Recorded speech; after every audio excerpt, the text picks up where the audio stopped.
CH-106. At the farm village. After hiding their strikers in the woods, the two followed the old woman toward the farmer's village. The village was built in a valley and only consisted of simple wooden houses, something that looked very out of place considering the fact that they are living in the age where interstellar travel has become commonplace. The only mechanical thing here is the big windmills scattered around the edge of the village. Actually, this is the first time for me to visit a place like this during work, you know. Seriously. Saki was surprised by Kaisai's words. The farmers who were following behind them like they were following a lord during inspection also muttered something along the lines of, "He's a sheltered child," or, as I thought, "He must be a prince." I mean, see, I have been to a lot of spaceports because of my work, but you know that I mostly have to stay with the army, right? There are not many places I can visit because of that.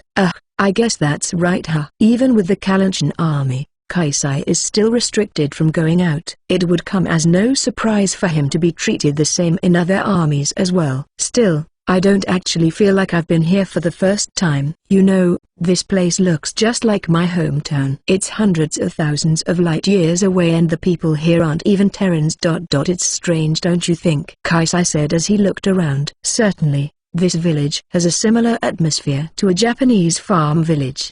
The main cause might be the wood and tile roof and thatched roof of the houses here. Sorry to interrupt your fantasy, but the buildings here were imported from Earth, you know. It wouldn't be strange if you feel some similar atmosphere from them. They came from the same place after all. Vold's home planet. Planet Vold is a barren place with extremely cold weather. Our ancestors normally dig holes and live in them. Of course, we didn't have any buildings above ground either. Saki started explaining with a grin on her face. On the other hand, Kaisai's expression turned somewhat severe. When it comes to architecture, the Terrans were always superior to us. That's why nowadays we mostly use Earth-style buildings and there are only a few buildings that are authentic Vold architecture, you see. There's no dream or romance about any of this at all then. Ha ha ha ha ha. Exactly. Saki laughed out loud. Then, a middle-aged woman who was walking nearby looked at her. "Nei-chan, if you always say something logical like that then boys will hate you, you know." "You heard them says, arg, this is why women are. Before right." Saki looked like she was pierced by those words, as she held her chest and moaned. She then glanced at Kaisai with an anxious gaze. Seeing her act like a nervous small animal, Kaisai tapped her shoulder with a smile. "A little reality check isn't going to hurt me, right, partner?" "Why, yeah, right. We are partners after all." Ha ha ha ha. Saki's expression immediately brightened at Kaisai's words. She was called his partner after all. There's no way that she would not be elated by that. "You chose me over that woman for this operation after all. It's clear that you trust me more than her." "Foo. No, that's not." Kaisai was confused by Saki's sudden joyful words. He chose Saki for this operation because it's only rational to not have your general accompany you to the enemy headquarters alone.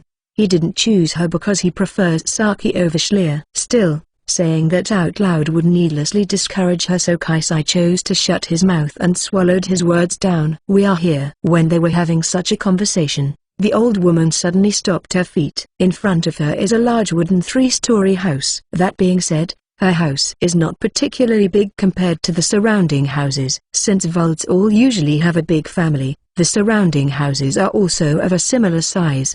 The knights must be tired from all their travel. "Now, go away, scatter, let them get some rest." The old woman shooed the other farmers away. Although some of them were complaining, they all obediently headed back to their home according to the old woman's words. "All right, please come in." After opening the glass door, the old woman invited the two into her house. "Oh, I'm back." "Falke, come on out." Yes. When the old woman shouted while taking off her shoes at the wide doorway, a young woman showed up from the back room with a rattling noise. From behind, several children were running after her. "Welcome back, Grandma." Wah, he's so beautiful." Wah. While trying to calm the children down, the woman called Falke gazed at Kaisai with a surprised expression. Mum, please tell me beforehand if you are going to bring a visitor." "It's embarrassing looking like this in front of them, right?" The woman blushed while pinching the hem of her apron. The children who are now grouping up behind her are all saying, I will tell Dad you know. I will talk more about their situation later, but these people are going to stay with us for the night. Get some chicken and ready a meal for them." "Oh my." With a surprised expression still on her face, the woman observes Kaisai. Naturally, since they just left their strikers, the two are still in their pilot suits. She managed to somewhat guess their circumstances from that and nodded with a smile. "Then I will go call Shizuru-san. They need a change of clothes after all. A man should be taken care of by another man, right?" "Sorry for the trouble." "Thank you." Kaisai bowed while exhaling a sigh of relief. He has been stuck in the cockpit for more than a week, so his body has already reached its limit due to fatigue. If he can get some room to stretch his body and a comfy place to sleep, and then he couldn't be happier. CH 107. Big family and head smacking. Kaisai cheerfully exhaled as he walked through the corridor.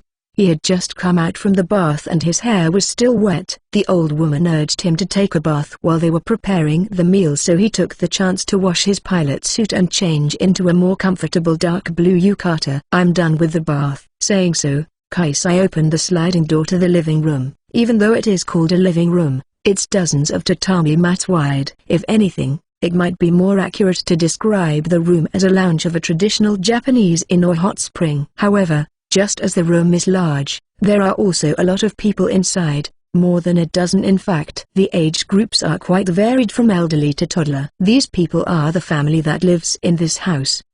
You're back. How was the water?" A young petite man spoke to him with a smile. His name is Shizuru, the only adult man in the family. He is the husband of the young woman who greeted Kaisai and Saki at the entrance. "It was great. I mean, it's my first proper bath in a while." "Thank you very much for this," Kaisai replied with a smile. He then sat down in the corner of the room as urged by Shizuru. All eyes in the room are directed toward Kaisai. He is a little uncomfortable by all the gazes, but it can't be helped, so he waved at them a little with a bitter smile. He did receive some squealing noises in return though. "Sorry about this. They can be a little noisy. There aren't many men in the village, you see. Everyone always gets excited when a beauty like you visits." Ha ha ha. Thank you. Being called a beauty, Kaisai laughs with an awkward expression. He wasn't too happy being referred to like that.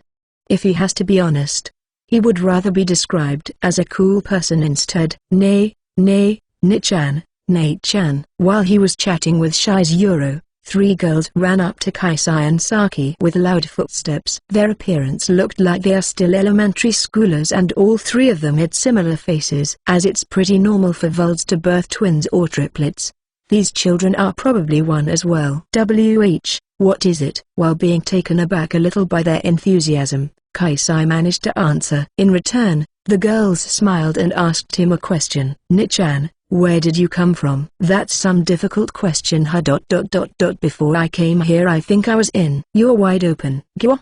The 2 remaining girls suddenly tackled Kaisai, who was thinking about how to answer them. He couldn't even prepare himself, so he was pushed down on the tatami mats and mounted by the girls. In the meantime, Shizuru tried to stop them in panic, but he couldn't do much either. "Ooh, so it feels like this. Your skin is so smooth." "So nice." Stop it. Although they are only children, they are still Vold. Even as an adult Terra male, Kaisai can't resist the children's physical strength. Albeit being below average in terms of physical strength himself, he couldn't shake out of their restraint even after he tried with all his might. "Stop that." However, the 3 children were easily stopped by 2 young women who stood up to help him. In a blink of an eye, the children were lifted off Kaisai and they were all smacked in the head. Domestic violence. Kaisai was terrified by the sudden violence. Judging from the sound alone, they should have hit the children with enough strength to knock out an adult Terran male. Still, aside from their teary eyes, they seem perfectly fine. As he expected, Vold's physical ability is truly terrifying. I'm so sorry for them. Hey, apologize to him. Quick. We're sorry. The girl's apology earned a bitter smile from Kaisai. After telling them that they shouldn't do something like that again, he immediately forgave them. From Kaisai's perspective, it only looked like the children were trying to play with him, so he can't get angry at them anyway. However, knowing that the children were fully intent on molesting him, the young women repeatedly apologized to Kaisai with a pale expression. "We are truly sorry about the kids. I will make sure to admonish them properly, so please, I don't mind." They're only children after all. Kaisai's words were casual compared to the MPs who demanded a hug in exchange for letting him pass. This much is nothing at all. By the way, are you two the mothers of those children? Yes, well, in a sense. It wasn't us who gave birth to them but our elder sister. Kaisai awkwardly nodded to the reply from the two women. They are probably married to Shizuru as well. From a Terran's perspective, this kind of family is certainly strange. However, with that out of the way, he can now understand why there are so many children in the room. After all, if he has to count the 3 girls earlier, there are more than 10 children in this room alone. I see. Well, as you can see, I'm a Terran. It's my first time to be in the care of a Vald family like this, so it's kind of an eye-opening experience for me, you see. Is this kind of family unusual on Earth? My place is. Well, I only have one elder sister. Even after counting my parents, I think we only have 4 people total in the whole family. I just thought that it's amazing to have a big family like this. 4 people? That's certainly a small family, isn't it? The woman was both confused and surprised. From the perspective of a Vald, who normally shares various kinds of housework among sisters, a normal Terran household certainly seems strange to them. They seemed to be interested in the tropic and started asking Kaisai a lot of questions. After that, the cross-cultural exchange continued until they finished their dinner. Ch 108. Sharing bed. TLN. Futon more like. I'm tired, Kaisai said as he lazily stretched on top of his futon. After dinner, the two were led to a vacant room so that they can rest for the day. Since the children were pestering them with all kinds of questions throughout the dinner, it's only reasonable for them to be tired out. Those children ... They are amazing, aren't they? Yeah. Well ... We Vald usually have to take care of our immediate younger sister after all. I'm already used to it. But is this your first time seeing a family like this? Kaisai, sitting cross-legged on her own futon, Saki asked with a smile. The family prepared 2 bedrooms for them at first, but when Saki learned that Kaisai was pushed down by the children, she requested to sleep in the same room with him. It appears that she regretted not being there to protect him as she was taking a bath at the time. I guess so. The only sibling I have is my elder sister after all. I don't have any relatives that are around the same age as me either. That's why I don't really have any chance to talk with children that age. Kaisai replies while waving his hand. His father ran off somewhere from an early age and his mother was always sick, so she had to stay in the hospital. For him, who is already used to a lonely family with only his sister, such a noisy dining table was almost alien to him. Rather, when they suddenly climbed on me, I was surprised, you know. Is it normal for Vald children to do that? Well, yeah, my place was mostly like this too. Recalling what happened in the dining room, Kaisai asked. There were so many mothers and children in the room, so it felt like he was in a classroom at school instead of a common household's dining room. Knowing that this is ordinary for a Vald family, Kaisai can't help but feel shocked. That's amazing. Ha ha ha, good job your own against them earlier. Saki leaned over to Kaisai and gently stroked his head. She seems to be very familiar with this, so perhaps she did the same to her younger sisters in the past. Saki hurriedly withdrew her hand when Kaisai groaned with an awkward expression. My bad, was I acting too familiar? No, it's not like that. After shaking his head sideways, Kaisai stood up and grabbed Saki's hand. Having her hand grabbed all of a sudden, Saki's cheeks turned red. I thought I always trouble everyone, you see. Like who? Like you, Saki. After letting her hand go, Kaisai looked out the window. It's already dark outside and the starlight is illuminating the forest. With a slightly disappointed expression, Saki holds her now emptied hand. You must have been troubled, right? Having to stick with me all the time. If we weren't saved by the people here, we might have already starved to death. Well, Saki crossed her arms and frowned. She was about to tell him that he's being too distant, but before she could, Kaisai continued. Most likely, there will be another battle before we can meet up with our allies. Most of our ammo and propellant are already gone, so it's definitely going to be harsh on us. Seriously? Saki moaned with a sullen expression. Due to their reckless plan of breaking through the enemy formation, their strikers are mostly depleted of the necessary supplies. Even Saki's signature move, the electromagnetic slash, cannot retain its accuracy. It's not that big of a deal, but they are not in a state where they can fight properly. The enemy commander is very capable. Moreover, I have her full attention. It's strange that she didn't show up yet. I'm sure that she is laying a trap for us somewhere.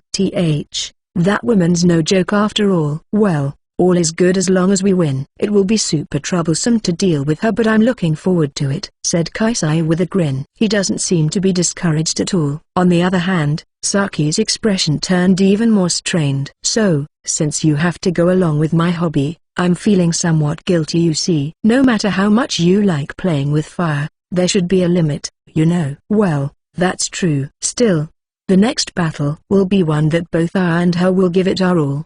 There aren't many things that can excite me like this." "You really have a strange hobby." "I do get excited by fighting a good enemy myself, but you are just built different." When Saki pointed that out, Kaisai shyly scratched his cheek. Naturally, Kaisai himself is also aware of his bad habit. Just being alive is not that much fun after all. "The only time I get to be someone that matters is inside a striker's cockpit. I can move however I want, and I can seriously fight others too. Don't start spouting nonsense now." "Inside a striker or not, you are still you, right?" Feeling that strangely unpleasant atmosphere, Saki faced Kaisai. Kaisai is still smiling, but somehow, his smile looked strangely sad. "Well, until I started fighting in a striker, I couldn't even earn my sister's medical fee, you know. I tried a lot of things before I decided to become a mercenary too. But it was all useless. My body is weak and I'm clumsy with my hand. It's not like I'm good at using my head either." Kaisai's words sound so meek that it doesn't seem like they came from him, who's always optimistic about everything. Unable to say anything, Saki can only look into his eyes. "That's why I was so happy that I'm so good at piloting strikers. As long as I'm in a cockpit, I can help anyone in need and fight anyone I want." "Stop it, talking like that." After clenching her teeth, Saki squeezed her voice out. To her, Kaisai sounded like he only valued himself as a pilot, and that is unacceptable to Saki. "But, shut up." Interrupting his words, Saki suddenly stood up. She then turned off the lamp and hugged Kaisai. Just like that, they get into the futon together. "Who cares about you being a pilot? Just become my hug pillow tonight."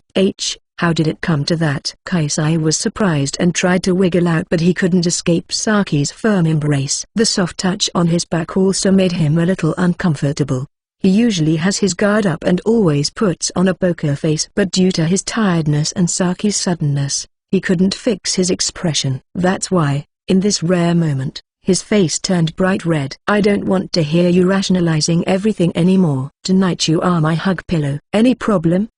No, Mom." If Saki's willing to go that far, then Kaisai has no choice but to give up. He can't escape her arms no matter what he does, and it doesn't seem like she's going to do anything more than that either. That's why he gave up resisting and decided to stay quiet. Let's sleep then. We have to wake up early tomorrow. We wouldn't want to bother the people here too much after all." "Yeah." Already giving up, Kaisai indifferently shut his eyes. In the pitch-black room, the only sensation he felt was Saki's body temperature. Thinking that this is not so bad, Kaisai relaxed his body and eventually fell asleep. However, that is not the case with Saki. Since Kaisai is trusting her not to assault him, she can't betray his trust. However, asking her to not get excited at all is still impossible. In the end, her eyes stayed wide open until midnight. CH 109. The long-awaited ambush. The next morning, Kaisai and Saki left the village before sunrise. Since they are being pursued by the Norwegian army, it wouldn't be good if they stay there too long. The two strikers were now flying over the snow-covered mountain top. The reason they are flying so high right now is that the only way they can bypass the Norwegian net and get back to their main force is to cross this mountain range. They said that they were having a food shortage, but they still spared us their preserved food. Kaisai said that while holding his control stick with a slightly awkward expression. Immediately before they left, the villagers gave them canned and other kinds of preserved food for their travel. Since the major cities on this planet were destroyed and the logistics have come to a halt, preserved foods like these should be extremely hard to find. They couldn't thank the villagers enough to give them such things for free. "Well, they are very fond of you after all. If I was by myself, they wouldn't have given me the same treatment," answered Saki, who looked clearly sleep-deprived but still has a strangely satisfied expression on her face. You think so? Of course. I'm sure they wanted to do something since they saw a man fighting for them. Still, Since they don't have any weapons, they are probably thinking that the least they can do is to cooperate with us, right? Is that the case? Well, I guess so. If he tries thinking about this situation while flipping his gender around, it's not like he cannot understand their feelings. However, since it is about himself, he still feels somewhat uncomfortable about it. Naturally, he is still very grateful for their kindness though. Well, when this war is over, I think we should find a way to repay them. Let's buy some souvenirs and visit them again later. Just the two of us? Well, since they took care of both of us, it's a matter of course, right? Sounds great to me. Saki slapped her knee while replying with a smile. Traveling alone with just the two of us doesn't sound that bad. I'm kinda looking forward to it now. Well, I'm sure that someone will try to tag along though. Hearing Kaisai, Saki frowned and stuck out her tongue. After all, if it's a tag-along, Schleer is the prime candidate. That's not funny, you know. You don't have to hate the idea so much, you know. Well, see, I know that she's not a bad person or anything. But, with her cheeks dyed red, Saki glanced at their Caliburn Revive, which was flying next to her. Without the use of its main thruster, the pure white striker which is now being propelled with only the thermonuclear engine of the jet armor seems to be squinting at her. In doubt, unable to find the right reply, Saki lightly stomped the floor of her cockpit. It's nothing. Alright. It's awkward to have such an atmosphere between them, but he knows that if he poorly says something here, it will get even more awkward for them. Since Kaisai is already quite experienced with something like this, he backed away without pursuing the topic. While being puzzled at why things get awkward between even though they are very compatible with each other on the battlefield, Kaisai let out a small sigh. Anyway, that won't be happening until we win this war. At least we have to hurry up and kick them out of the country first. That's true. Seriously, how troublesome. With the threat of the Norwegian army still present, they can't even travel freely between star systems. Moreover, the two are aces of the Kalantian army.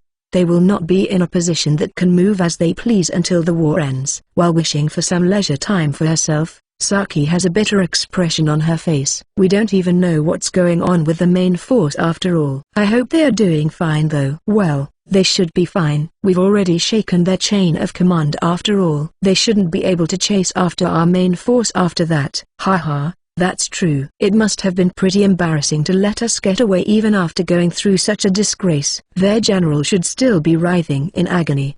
Don't you think? Recalling Dairose's disgrace, Saki gave a muffled laugh. I wonder about that. With that brief reply, Kaisai suddenly stops his striker.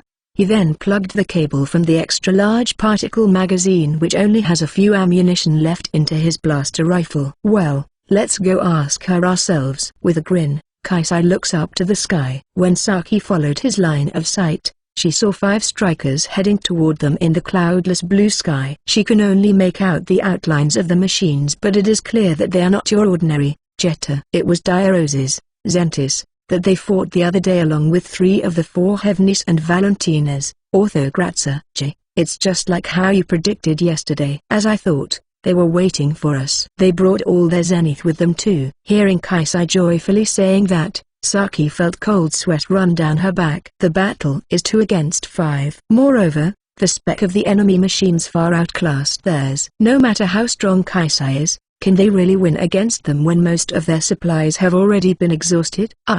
If they already know where we are, then we don't have to refrain from using the radio anymore. I'm sending Ensos. The Norwegian would find their whereabouts immediately if they use long-distance radio, so they have been resorting to only laser communication that can't be intercepted. But in a situation like this, they don't really have to worry about being detected anymore. Fortunately, they are flying at a high altitude at the moment. If they are lucky, their SOS signal should be able to reach the Kalantian main force even with the Norwegian communication jamming. I'm going to leave that to you. Alright, this is getting interesting. 5 Norwegian Zeniths landed on a rocky slope filled with snow. Leading them, there, Zentis pointed the muzzle of its full auto shotgun at their Caliburn Revive. We finally meet again, Hokuto Kaisai. You were so hard to find that I thought you ditched your striker and ran off somewhere, you know. No way. Dairose opened with a provocation, but Kaisai only answered her with a smile. I've been looking forward to this too, you know. Fool. This will be the last time I have to deal with you. As though her words were their signal, The 5 Zeniths immediately accelerated toward Kaisai and Saki. CH-110 Wicked Star vs. the 4 Heavenlies 1. The 3 of the 4 Heavenlies charged toward Kaisai, with a twin Gatling gun, a twin Mega Blaster rifle, and a Blaster Magnum firing at him. Kaisai immediately blew his thruster and used the mountain as cover. The Royal Zeniths ... They are going for Saki.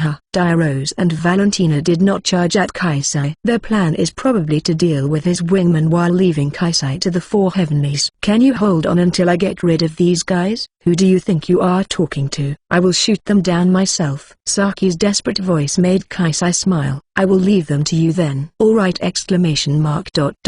You be careful too, Kaisai. There are only 3 of the 4 Heavenlies here. They must be planning something, right? If she didn't run off first, that is. Kaisai shouted in reply while receiving a blow from there. Van Wolf's long sword with his photon saber. That's hurtful, you know. Talking about someone who isn't even here when I'm right in front of you. My bad. Kaisai unintentionally smiles at Ursus's complaint. This is the 3rd time he was fought her, so he was not surprised by the sharpness of her blow.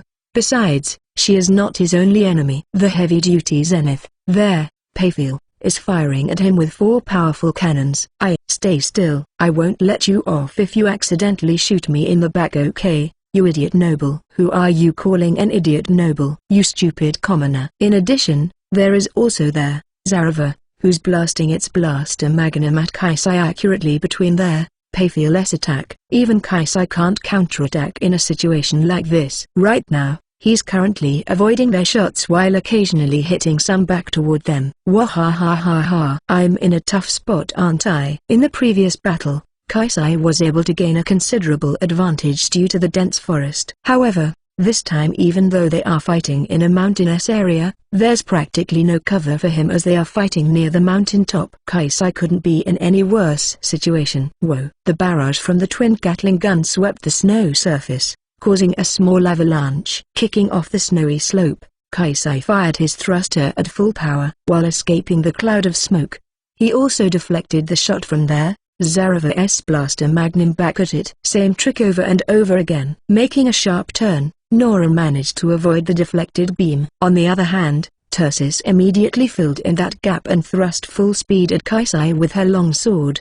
The tip of her blade reflected the glaring sunlight. You're fast ... But Kaisai parried the blow using his photon saber before kicking off there, Van Wolf, and circle behind it. There, Caliburn Revive, then fired its head-mounted machine gun at one of the Van Wolf's thrusters on its back, destroying it. As expected. You really excite me. Ursus joyfully smiles even though Kaisai just disables one of her thrusters. On the other hand, Kaisai couldn't afford to give her a reply as the low fuel warning sound started to ring inside his cockpit. He pulled his control stick with both hands and the chalky striker performed a somersault under the blue sky, avoiding the barrage of bullets flying from there. Payfield TSK. There, Zareva fired its thruster to close in on him, but Kaisai immediately stopped its advance by firing at it. His shots were terrifyingly accurate and a beam struck the abdomen of the Zareva. It was repelled by its thick armor, but the second shot, which was fired immediately right after, landed on the exact same place. This time,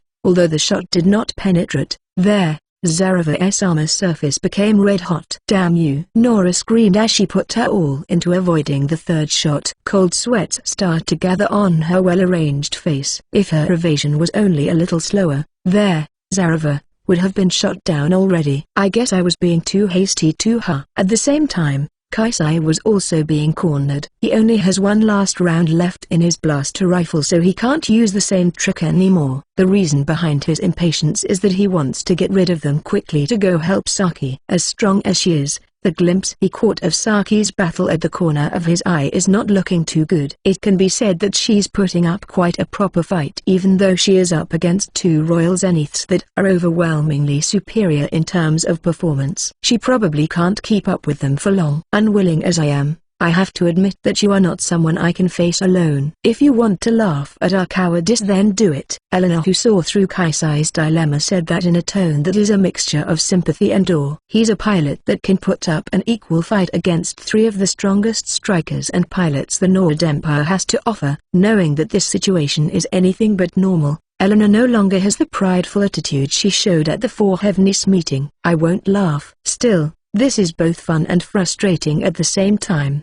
Seriously, Kaisai shouted while glancing at Saki, who was fighting in the distance. At this rate, he can no longer afford to go assist Saki. This time, cold sweat starts to trail down from Kaisai's forehead. CH 111. Wicked Star vs the Four Heavens 2. Damn it, even if you emphasized speed there should still be a limit, right? Saki shouted while avoiding the onslaught from Valentina's Orthocratza. Naturally, since it is an old royal zenith, a Kalantian zenith like their Dainsleif, is incomparable in terms of both power and speed. That Kaisai, he defeated something like this with only their Gradius Kai. I share your sentiment. His skill is truly out of this world, replied Valentina with a calm voice through the public channel. With both her equipment and supplies in perfect condition, she has no fear for the Dainsleif, which is now damaged and exhausted of most of its ammunition. But his skill will not matter in this situation. No matter how strong he is,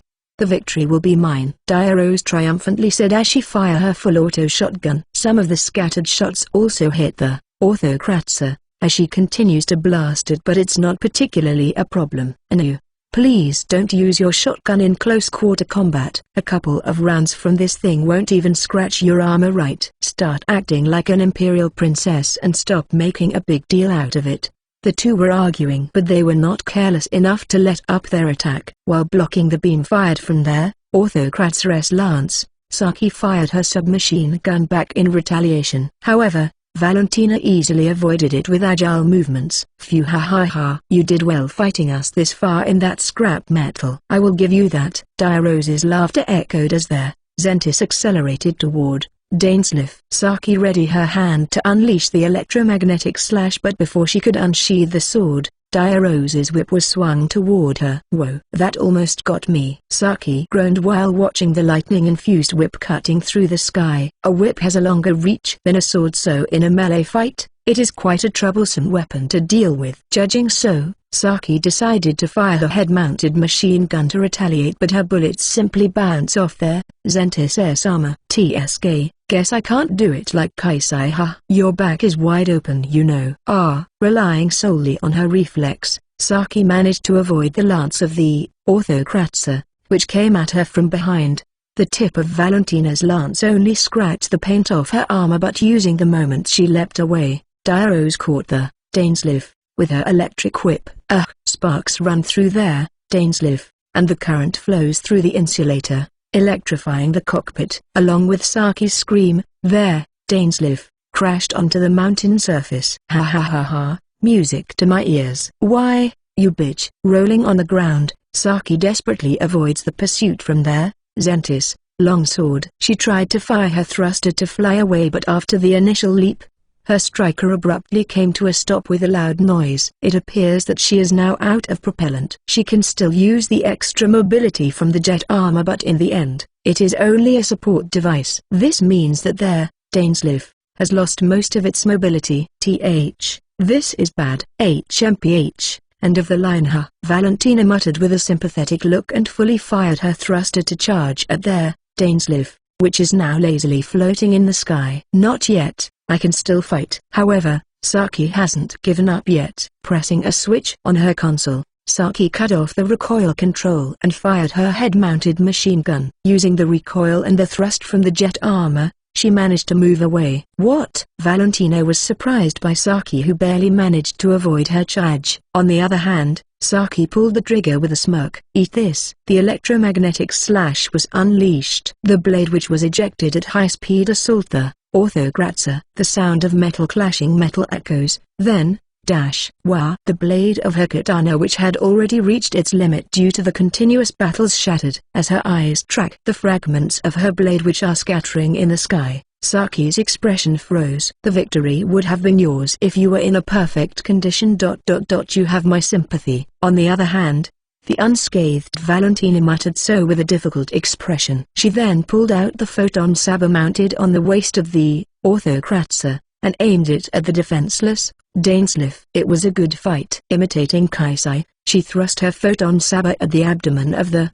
Dainsleif, where its engine was installed. The crimson blade easily penetrated the armor and Valentina silently watched as their Dainsleif go into a free fall. What? However, the next moment, a thick beam pierced the abdomen of the Orthogratzer. Its upper and lower body miserably broke apart and fell toward the mountain. Inside the cockpit, which has now lost power, Valentina looks toward her attacker. I couldn't make it, huh? Who's there? Diarose shouted while glaring at the direction in which the beam was fired. There. CH-112. Wicked Star vs. the Four Heavenly Three. How did their reinforcement manage to get here? Desu. In the middle of a fierce battle with Kaisai, Nora was confused by Schlier's arrival. This mountain range is located far from the coast where the Kalinchen army was, so it was assumed that even if the rescue signal was sent out, no reinforcements would be able to make it in time to get in their way. It's a ballistic flight. This woman flew up to orbit alone and dropped down on us. AI,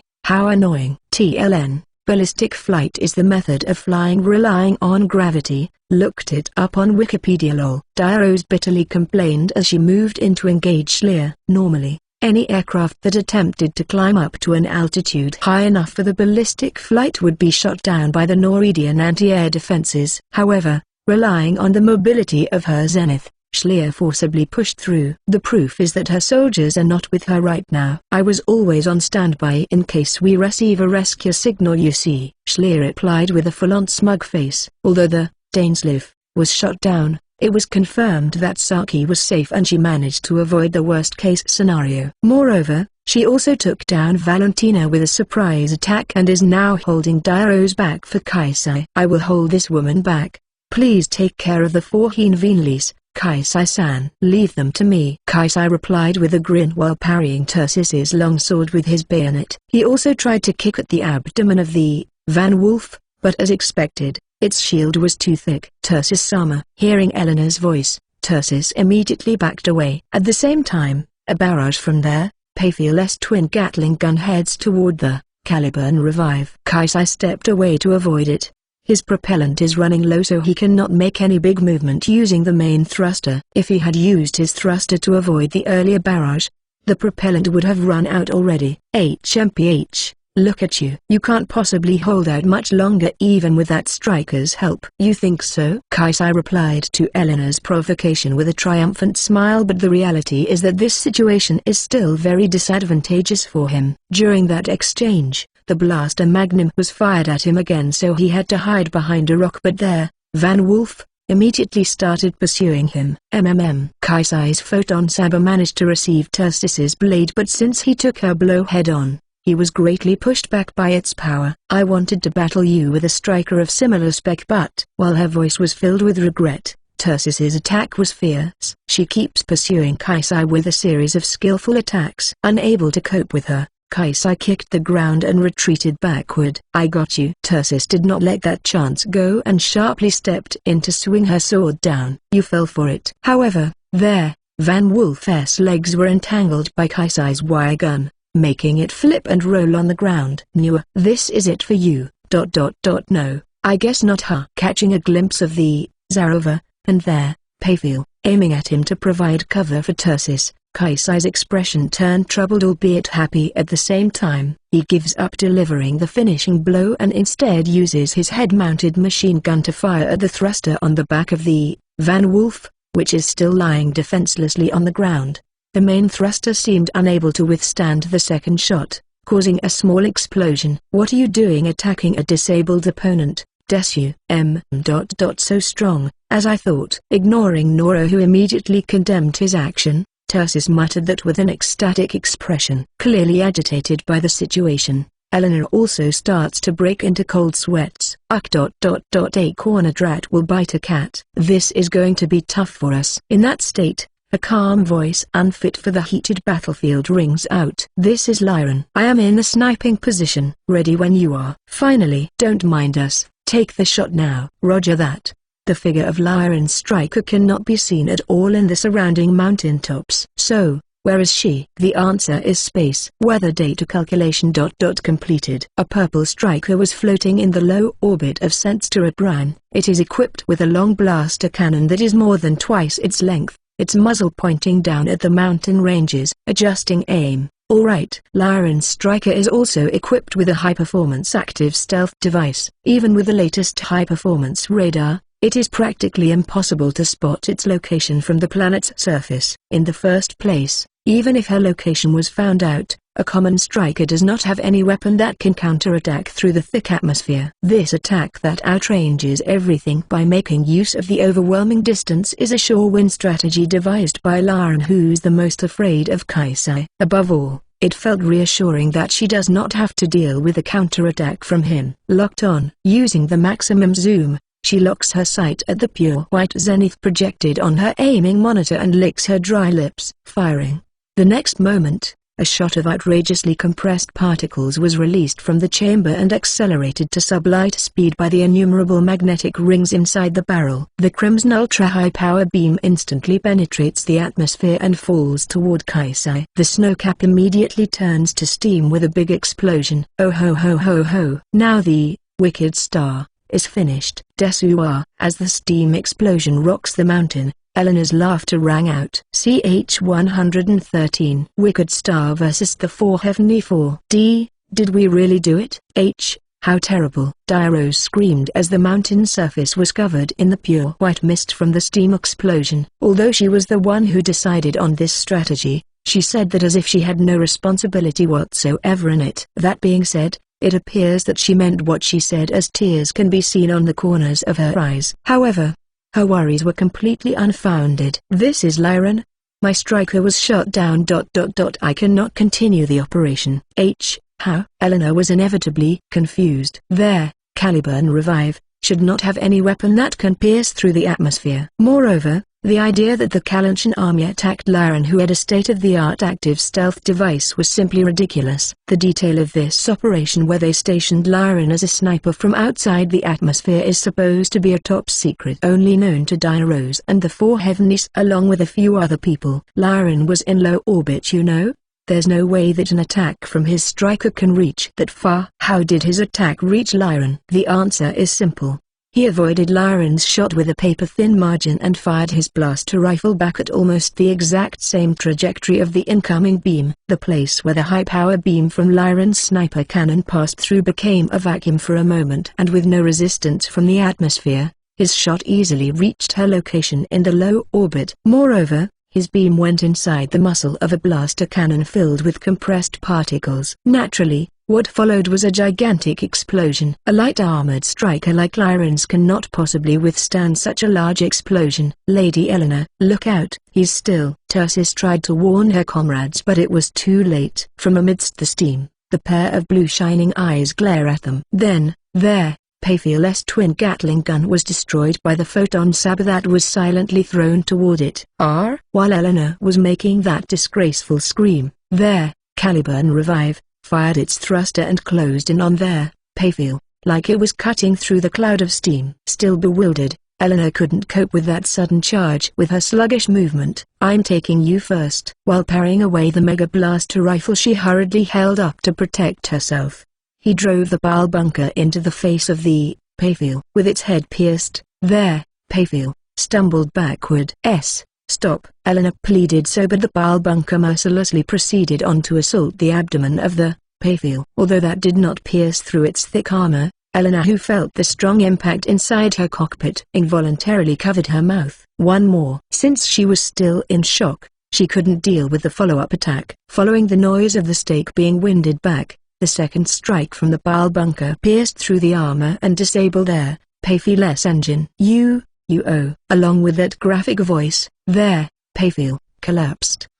Don't get ahead of yourself. From behind, there, Zarova rushed at him with tremendous speed. However, with the Payfiel right next to him, she cannot use her magnums. Having no other choice, she strikes at him with her bayonet, but Kaisai immediately somersaults backward while still turning his back at her. Nora hurriedly pointed her blaster magnums at him, but what she saw next was the muzzle of the anti-ship grenade launcher on the back of the Caliburn Revive, pointing toward her.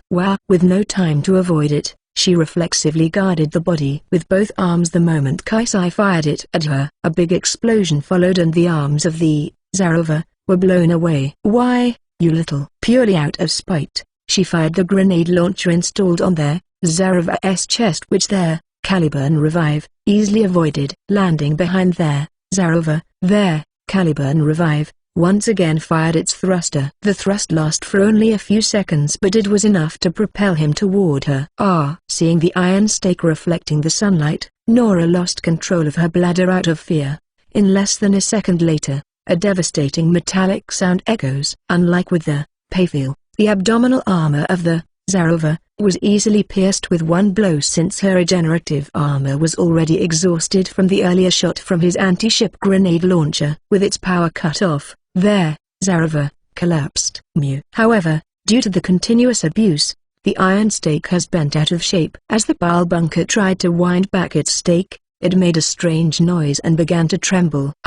It's broke. What do I have left? Kaisai hurriedly pulled out the anti-ship grenade launcher from the back, but its barrel was brutally torn. It appeared that the earlier blast from the earlier close-up shot destroyed it. Naturally, it's not usable anymore. Giving up on using it, he throws it away. This is bad. The only weapon that can be used right now is the bayonet attached to the blaster rifle, which has already run out of bullets. Even for Kaisai, he can't help but feel anxious about his situation. While he was doing that, there, Van Wolf, that finally caught up, pointed its sword at him. Because its main thruster was destroyed, it can only propel itself with the sub-thruster, which is much slower. Even against a normal striker, it shouldn't be able to keep up. How wonderful. What splendid skills. Now we can have our long-awaited duel. Let's settle this once and for all. Hearing Tursis euphorically screaming as she rushed at him, Kaisai can't help but cheerfully smiled. Bring it on then. CH 114. Wicked Star vs the Four Heavenly Five. An onslaught of slashes assaults Kaisai as he continues to parry them with his bayonet.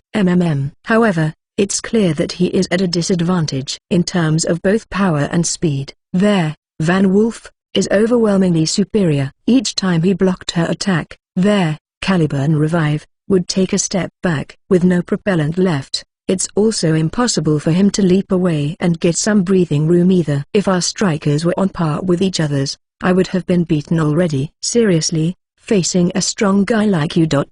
I couldn't be more excited than this. Even though two of her comrades have already been disabled, Tursis continues to fearlessly fight him. No, accurately speaking, including Valentina. The three people who were shot down are no longer in her mind. That's why this is so regrettable. It's truly a shame. Why do I have to fight you in a one-sided situation like this? I want to do this again properly. Don't be stupid. We finally managed to corner him this far, you know. Diarose involuntarily shouted. 3 of the 4 Heavenlies were already shot down. In addition, albeit by a dirty surprise attack, Valentina, an Imperial princess, was also defeated. If they were to fail after all this, Diarose's reputation would plummet to an irreversible level. That being said, it might have already been too late for that though. Stop spouting nonsense and take him down already. While avoiding the marriage from Schlier's heavy machine gun, Diarose strongly commanded Tursis. Like Kaisai, the battle between her and Schlier is also in a stalemate. The difference between their strikers was obvious, but the strangely enthusiastic Schlier appears to be quite tenacious. No way around it then. Tursis takes a stance with her sword and quietly mutters. Seeing that, Kaisai slowly moves the tip of his bayonet in a circular motion. The next moment, a strong thrust assault the Caliburn Revive, with a lightning-fast step. Kaisai catches it with the edge of his bayonet and alternates its trajectory. However, the joint that the bayonet is attached to has already reached its limit. With a high-pitched sound, the joint broke and the bayonet was blown away. Seeing that there, Caliburn Revive has lost its balance, a second attack immediately followed. With no time to avoid it, Kaisai reflexively received the blade with the body of his blaster rifle. Well done. I'm not done yet. Tursis grinned as she pushed her sword into the rifle, which is now crackling with sparks. Eventually, the blade digs itself into the rifle and it is cut in half. A mere moment before the rifle was cut, Kaisai managed to throw it away and escape Tursis's blade. However, because of that awkward movement, his striker lost its balance and stumbled backward. Tursis immediately closed in on the now defenseless Caliburn Revive. On the other hand, Kaisai has no way to intercept her attack as he has lost almost all of his weapons. Kaisai-san, take this. However, at that moment, Schlier, who was fighting Diarose, ejected her Zweihander using the electromagnetic ejection mechanism installed in her shoulder guard, sending it flying toward him. Although it flew toward him like a bullet, Kaisai managed to catch the two-handed sword. Thanks. Wow! Her help came at the perfect timing. With sparks flying and a jarring noise of metal grazing against each other, Kaisai pushed back Tercis's sword. On the other hand, Tercis gritted her teeth and stepped in once again. Take this. Furiously, she swings her longsword down toward him. Do you think? However, Kaisai easily maneuvered the Zweihander and intercepted it. Almost at the same time, he kicked up the snow below, sending it to the Van Wolf's main camera. I will. Suddenly deprived of her vision, Tercis's movements slowed down for a moment. Using that chance, Kaisai raised the Zweihander up with a grin. Let you push me back forever. It was a downward swing from an upper stance. However, Tercis managed to cope with this despite the loss of visuals as she put up her shield to defense against the extra-large sword. Still, that much was already anticipated by Kaisai. Before Tercis could launch her counterattack, Kaisai swept up her feet. Unable to react to that unexpected attack, Van Wolf's left shoulder was pierced by the tip of their Zweihander and collapsed to the ground. Wonderful! While glancing at the words, left arm malfunction, on her sub-monitor, Tercis used her control stick and retreated back with a joyful expression. Although she had to roll on the ground, she managed to avoid Kaisai's follow-up attack and stood up using the momentum. But I still say yuck. However, when Van Wolf stood up, Caliburn Revive broke into the run and performed a strong flying kick at its chest. The Vermilion Striker was blown away and danced weightlessly in the air. It then collided with a rocky mountain surface and collapsed down with a loud noise. This is the end. Using the thermonuclear jet in his extra armor, Kaisai propelled forward and the tip of their Zweihander flew straight toward the abdomen of the Van Wolf. Tercis tried to avoid it, but after being violently shaken inside her cockpit, she couldn't control her striker well. As a result, Van Wolf got its abdomen pierced and lost its power. Now only one more. As Kaisai pulled the sword out of the Van Wolf, with some difficulty, he turns toward the place where Schleer and Diarose should be fighting. However, what met him was a shocking sight. Miss Tiltwine is now wrapped in an electric net fired by the shoulder cannon of Diarose's Xantis. He can hear Schleer's anguished voice from the radio. Kaisai tries to get over to her in a hurry, but it was already too late as Diarose mercilessly pointed her longsword at Miss Tiltwine's cockpit. I made it. Kukakaku. Inside her cockpit, Diarose's expression turned to joy. She then turns her passionate eyes toward the Caliburn Revive. I have to thank you, Hokuto Kaisai. Thanks to you, I managed to defeat this woman. To give her sword to Kaisai, Schleer had to make an unreasonable move. Using that opportunity, Diarose went all in on her. Now, let's make a deal. Drop your weapon now or consider this woman's life forfeit. With an extremely joyful voice, Diarose made her demand. CH 115. Hostage exchange. WH, what are you saying? As her striker lay on the ground, Schleer shouted. Taking hostages is not looked upon kindly by aristocrats. One could say that Diarose's action here is unthinkable. If you are going to kill me, then hurry up and do it. With tears of anger and shame in her eyes, Schleer roared. That would be better than putting up with this disgrace. However, in contrast to her, Kaisai started to panic. Stop. Don't be stupid. Why would you ask her to kill you like that? But what? You only have one life, you know. Being shouted at by Kaisai, Schleer shut her mouth. She was shocked by this side of him that she has never seen before. If I surrender, will you really spare her? For some reason, Diarose, whose expression has already melted from joy, was shaken by Kaisai's words. Why, yeah, I will spare her. The Kalanchen army that lost Hokuto Kaisai is no longer a threat. I wouldn't mind letting a backwater princess or two live. Rather, it would be better for Diarose if she let Schleer go back alive. Without Kaisai, she would be able to squarely defeat the Kalanchen army from the front. This time she needs to defeat Schleer fair and square to regain her lost honor. Understood. The icon system allows Kaisai to read others' thoughts to some extent, and he knows that she isn't lying. Gritting his teeth, Kaisai let out a deep sigh before throwing away the Zweihander.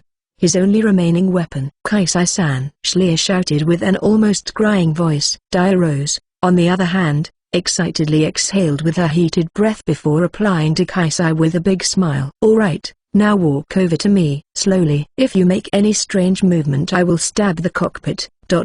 Yes. Yes. Kaisai no longer has any option but to obey. With his hands raised up, he approaches there. Xantis. That's right. Just like that. Now jump into my cockpit. When Kaisai arrived in front of the Xantis, he opened his cockpit hatch and does as he was told. Seeing that, Dairose pressed the switch to open her cockpit with a trembling hand. We've finally met, Hokuto Kaisai.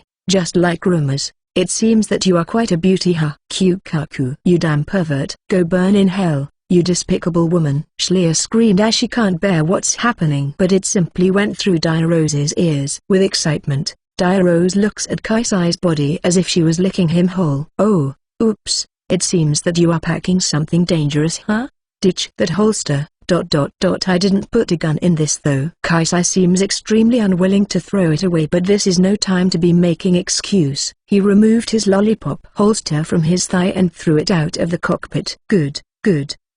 Alright. Now, hop in. Arg, seriously. With a sigh, Kaisai entered the Xantis' cockpit. Then, Dairose proceeded to kick the now unmanned Caliburn Revive, with a vile smile on her face. The 12 meters tall white giant tumbled to the ground with a loud noise. Kaisai lost his balance from the sudden movement and collapsed forward where Dairose received him. Dairose then operates the control stick with her right hand alone while hugging him with her left arm. With that done, she closed the cockpit hatch and take a few steps back with the Xantis. Alright. You may stand. Woman. Hokuto Kaisai is mine now.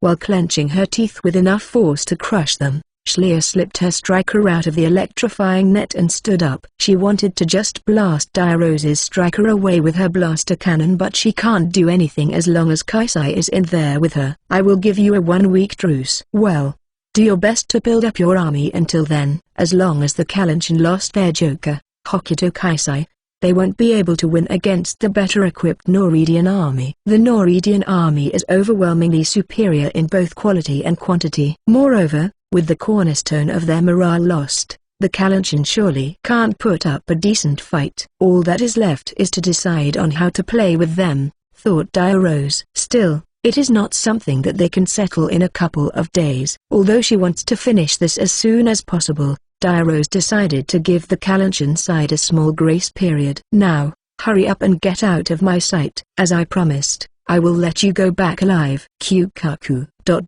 You better prepare yourself the next time we meet. Schlier, who was barely able to squeeze her voice out through her teeth, has a blue vein popping up on her forehead. She then silently fired her thruster to retrieve Saki's Dainsleif, that was lying a little distance away from them. Kaisai-san, I'm truly sorry about this. I will definitely save you. After saying that much, Schlier flew away without even waiting for his reply. Seeing her off, Dairose lets go of her control stick and hugs Kaisai with both arms. Finally.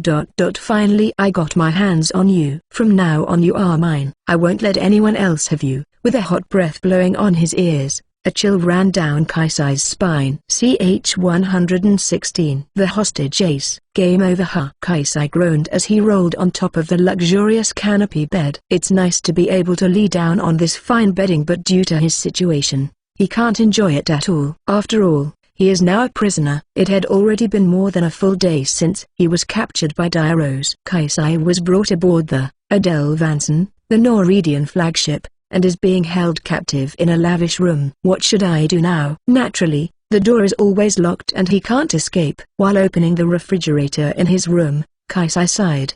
The refrigerator was packed with many sweets such as cakes and buns. He found strawberry daifuku inside and took it out with an awkward expression. It's unexpectedly comfortable here though. Well, I guess I should be grateful for that. After enjoying the strawberry daifuku, Kaisai mutters to himself. Not only food, but he was also provided with books and other means to pass his time in this room. Given that he is a POW, this treatment is overly generous. It's like they are treating him like royalty or an aristocrat. Still, he doesn't really like it. After all, The clothes that were prepared for him were Volt's high-class male wear with high exposure. For what reason would Diarose prepare such dresses for him? That is easy to guess. So this is finally the end of my virginity, huh? Give me a break. Of course, Kaisai also has his sexual desire. It's not like he hates women or anything. However, with Volt women's physical strength being equal to a gorilla, no matter how attractive they look, he just can't help but feel scared of them. Kaisai let out a deep sigh. With how depressing things are for him,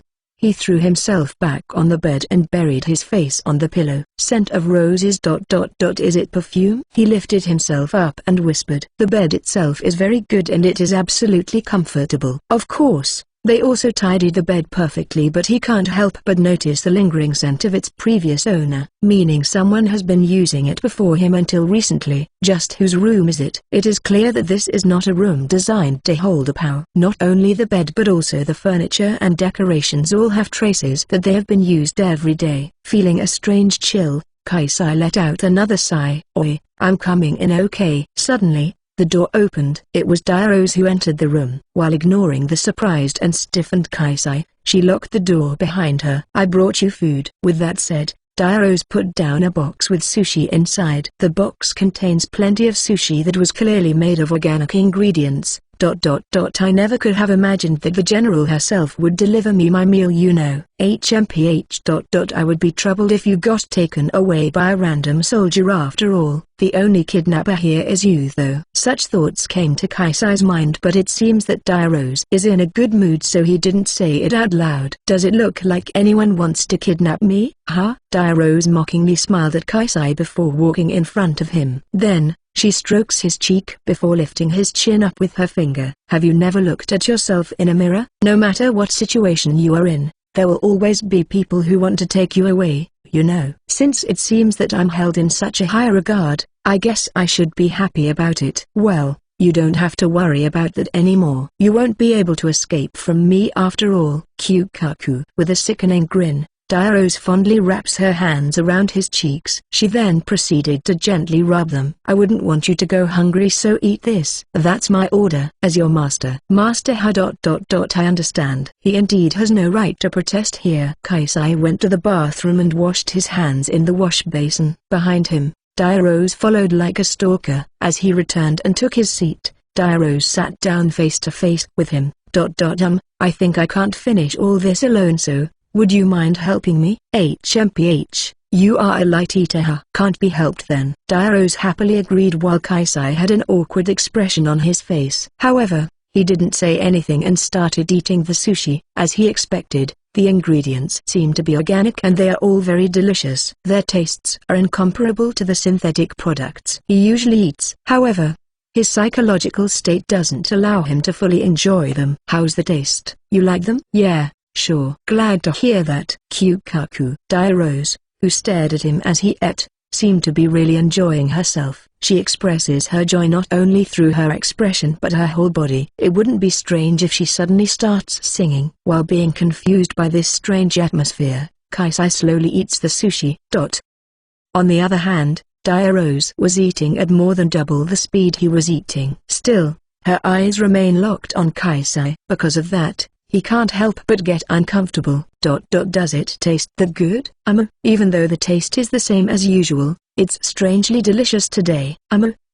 Maybe it's because you are here. Oh, I see. While thinking what a weird person she is, Kaisai resigned himself. Ch 117. The unnecessary consideration. After the meal, Diarose did not leave the room. She remains seated in her chair and stares at Kaisai in a good mood. Although that certainly was creepy, it doesn't look like she's planning to assault him. Kaisai wanted to ask her what she's planning to do with him, but since he doesn't want to find himself in any unnecessary trouble, he decides to read a book. Surprisingly, the books here were written in Japanese. It seems that Diarose has gone through extensive preparation to receive him. Thinking so, Kaisai picked up a striker-related magazine and flipped through it on the bed. However, his mental state doesn't allow him to concentrate on the magazine. When he sneaked a glance at Diarose, she was looking at him with rough breathing and a flushed face. She looked like a beast waiting for its meal, and he couldn't help but feel wary of her.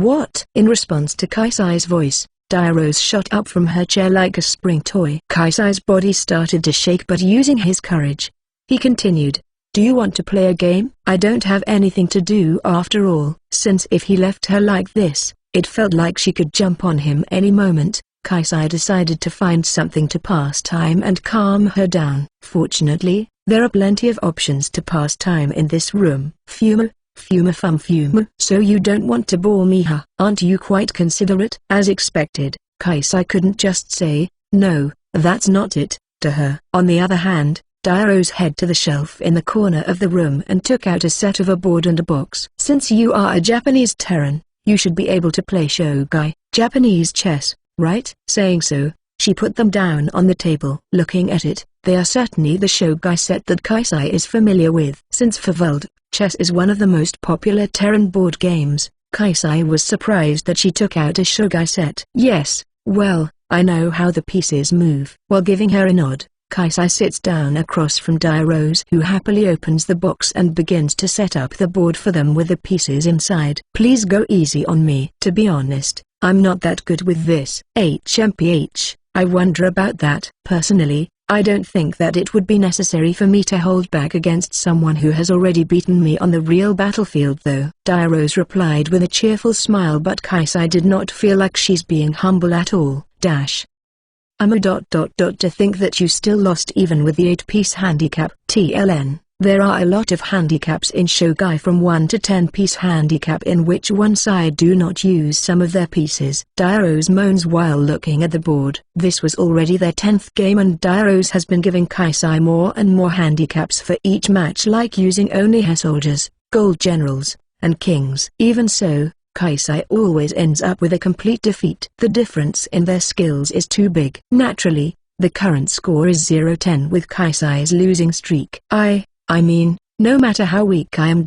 Aren't you too strong? Kaisai groaned with his arms folded. Of course, since Kaisai is an amateur, he never thought that he would be able to beat a veteran general like Dairose. However, he didn't expect to lose this badly even after she gave him such a severe handicap. "Why, you think so?" Fufu. "Well, I have never lost in shogai or chess after all." Dairose sticks out her plump chest and proudly smiles. Seeing that, Kaisai can't help but smile as well. Seeing her like this, she is pretty cute. If not for their circumstances, they might even be friends, at the very least.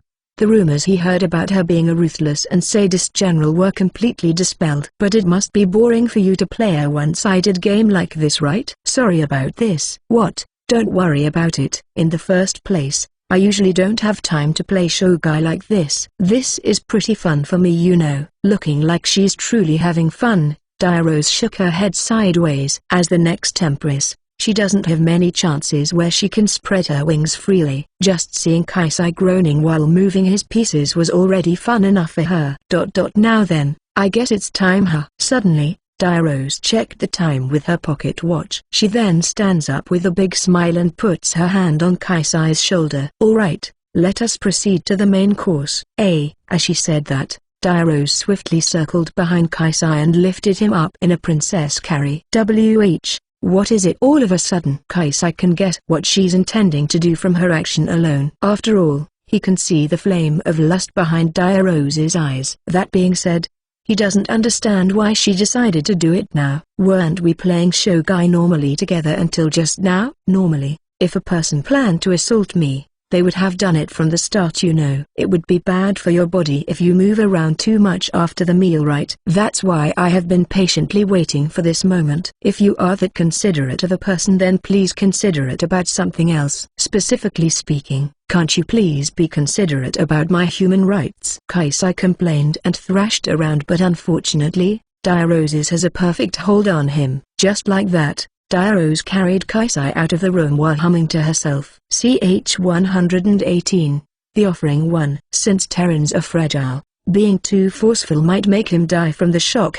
Dairose pondered to herself while looking at the various whips lined up on the shelves. She found out from preliminary research that an average Terran is physically weaker than a Vold. That's why she doesn't even consider hitting him with her usual electromagnetic whip. That man is already mine, so I can't afford to lose him after all. The whip she finally picked up was a long vinyl-like one. Although it can make a loud noise, it almost has no killing power. Nodding to herself several times, Diarose left the shelf and looked toward Kaisai. Let me go, let me go. Still in the obscene clothes with high exposure, Kaisai screamed and struggled as his four limbs were tied up on top of a bed. However, his limbs are tightly restrained and he couldn't shake it off no matter how hard he thrashed around. The two were now inside the interrogation room. On board there, Adele Vanson. This room, where various interrogation tools were lined up, is covered in a strange heat. Kyukaku, sorry for the wait. I didn't wait at all. Okay, like at all. Rather, it's you who should wait a minute here. Without listening to his plea,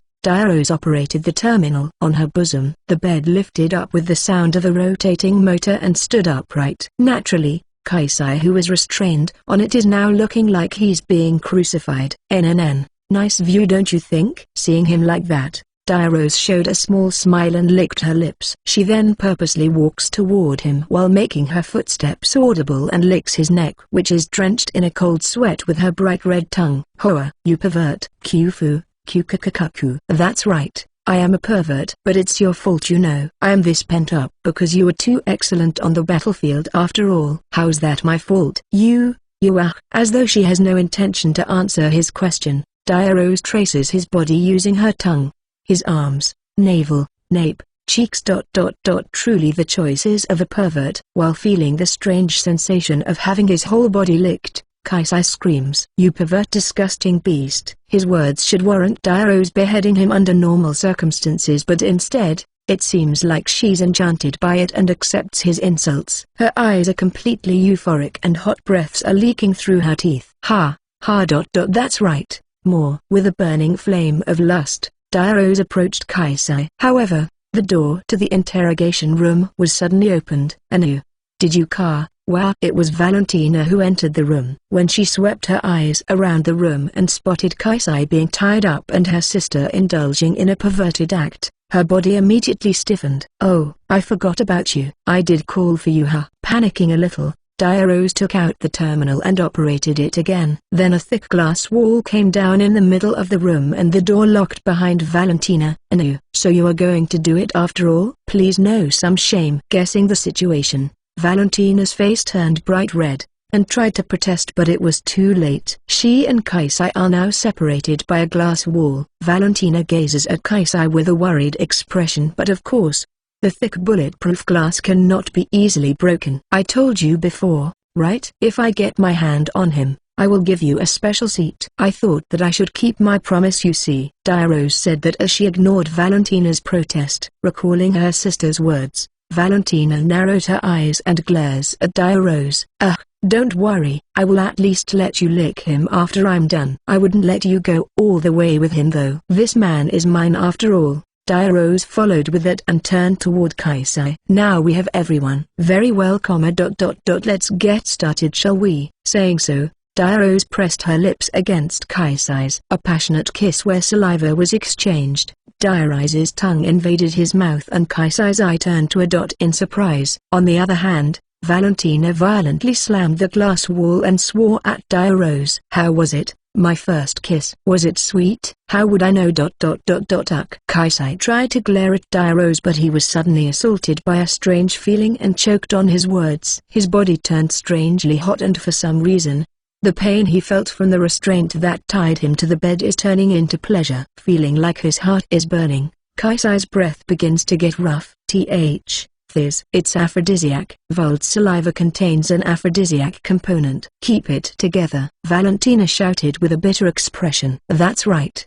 The saliva of female Vold all contain a component that will unquestionably excite the opposite sex. It's something that's used to forcefully make the male Vold that has weak libido get in the mood. Naturally, it is effective on a Terran male as well. Even if you say that. Kaisai's mind is a mess. His thoughts turned hazy from the aphrodisiac. Even if Valentina is telling him to keep it together, he doesn't know how to resist. Kyukaku, That's a nice face you are making there. How cute. Diarose smiled as she tapped her cheek with the whip in her hand. Even without being affected by the aphrodisiac, her expression was even more lustrous than Kaisai's. Ch 119.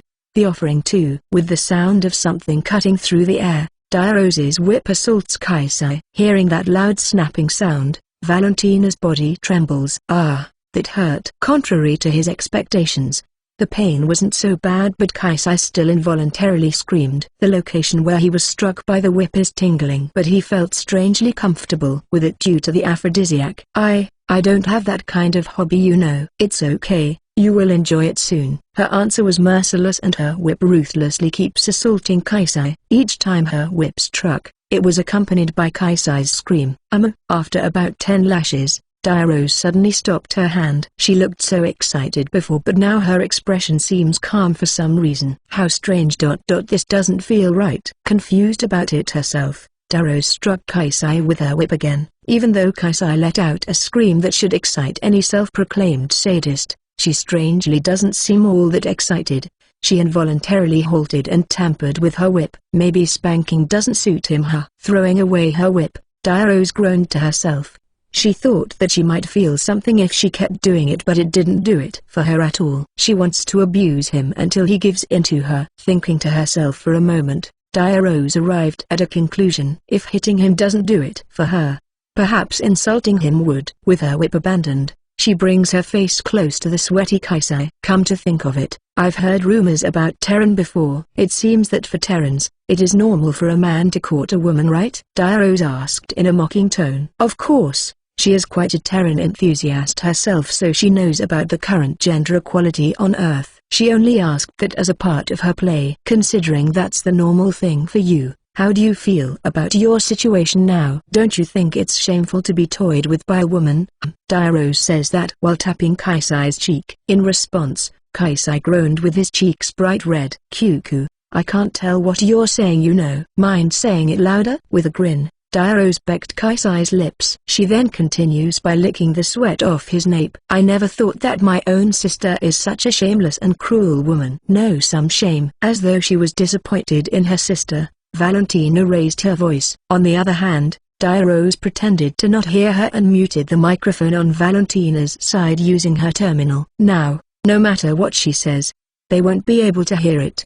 Still, what a sorry sight you are in, to be one-sidedly abused by a woman. I wonder if your pride as a man has already turned to pieces by now? If it's on the battlefield, then I can effortlessly mess you up though. With Diarose doing whatever she wants, Kaisai snapped and talked back while staring straight into her eyes. Mess me up, huh? Cuckoo. That might be true, but you still want to mess up a woman in bed too, right? With a lustrous smile, Diarose taunts Kaisai by gently tracing his midriff with her fingertips and licking off his sweat. Just like how you are now, you want to tie me up. You want to one-sidedly dominate me, don't you? Even Diarose doesn't know whether her words were meant for Kaisai or herself. However, there's certainly a feeling of pleasure that runs through her spine right now. Seriously, what a pervert. Kaisai was about to retort that the only pervert here is her, but he stopped himself when he noticed Diarose's strange action. While looking at the terminal she pulled out from her bosom, she continues to excitedly mumble to herself. I'm the next empress, you know. To be pushed down by a man, how much of humiliation would that be? Diarose seemed to be getting more and more excited by her own words. Sweat trailed down her bright red face as she stares alternately between her terminal and Kaisai. Then, she pressed the release button on her terminal. Diarose let out a voice in surprise. Perhaps she did that unconsciously. However, when she sees the now untied Kaisai rushing at her with all his might, her expression immediately turns to one of joy. When Kaisai rushed in to tackle her with all his power, Diarose opened her arms and accepted him. The difference between their weight and physical strength was clear. Of course, Diarose shouldn't even budge. However, she fell backward and allowed herself to get pinned down on purpose. With a blissful smile, she stares up at Kaisai, who is now mounting her. Got it. However, Kaisai's aim was, of course, not Diarose's body. Instead, he swiped the terminal in her hand and operated it. On the other hand, still excited, Diarose couldn't resist him. The glass walls that separated the rooms were retracted and Kaisai immediately jumped off her body. Diarose saw him jump off with a regretful look and regained her composure. Good job. However, Valentina immediately performed a flying kick on her and blew her away. When Diarose was sent flying to the wall with a muffled scream, Valentina followed up with a straight punch to her abdomen, knocking her out. I don't know what's going on, but I'm saved. With a bright red face, Kaisai let out a sigh of relief. Thank goodness my sister is a pervert. My love, use this. Valentina handed him a pistol-shaped syringe, the type that injects a drug solution using osmotic pressure. It's an antidote. I expected my sister to try that, so I prepared it beforehand. Thanks. Seriously, that was terrible. Kaisai nodded to her and injected his arm with the syringe and pulled the trigger. The heat that was eroding his body gradually recedes after the drug entered his system. Alright, let's get away from here. Saying so, Valentina takes off her military uniform jacket and gives it to Kaisai. Since he was whipped while still wearing his clothes, his appearance right now is very suggestive. He wouldn't be able to walk outside looking like this. No matter how shameful or idiotic she was, I still performed a violent act against my superior. Even I won't be able to get away with no consequence. We should get out of here before things get troublesome. That's true. Sorry, I got you involved. Don't worry about it. If they tried defiling my love, then even if it's my elder sister or the Empress herself, I will fight for you, said Valentina with a soft smile. CH 120. Seshore, have arrived. TLN, pronoun referring to self, often uses by samurai. Kaisai and Valentina run through the corridor of the Adele Vanson, with panicking Norwegian MPs chasing them. Please stop, Your Highness, the MPs shouted so as they ran after them with a carbine in their hands.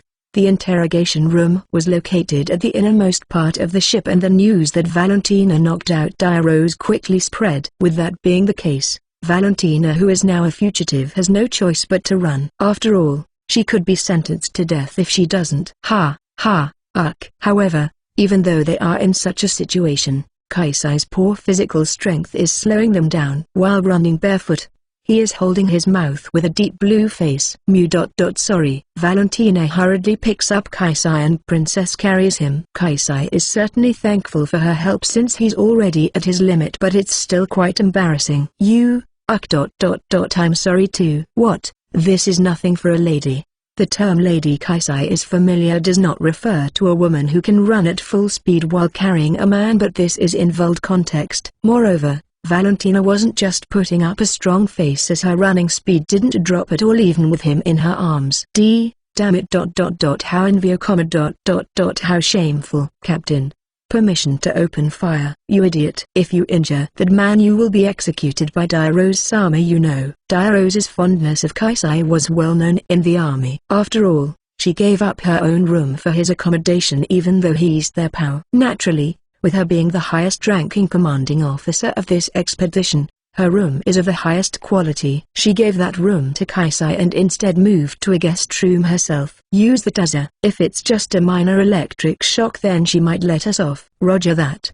The MPs pulled out a pistol-like device from the holster on her waist. It's a non-lethal weapon used for suppressing mobs.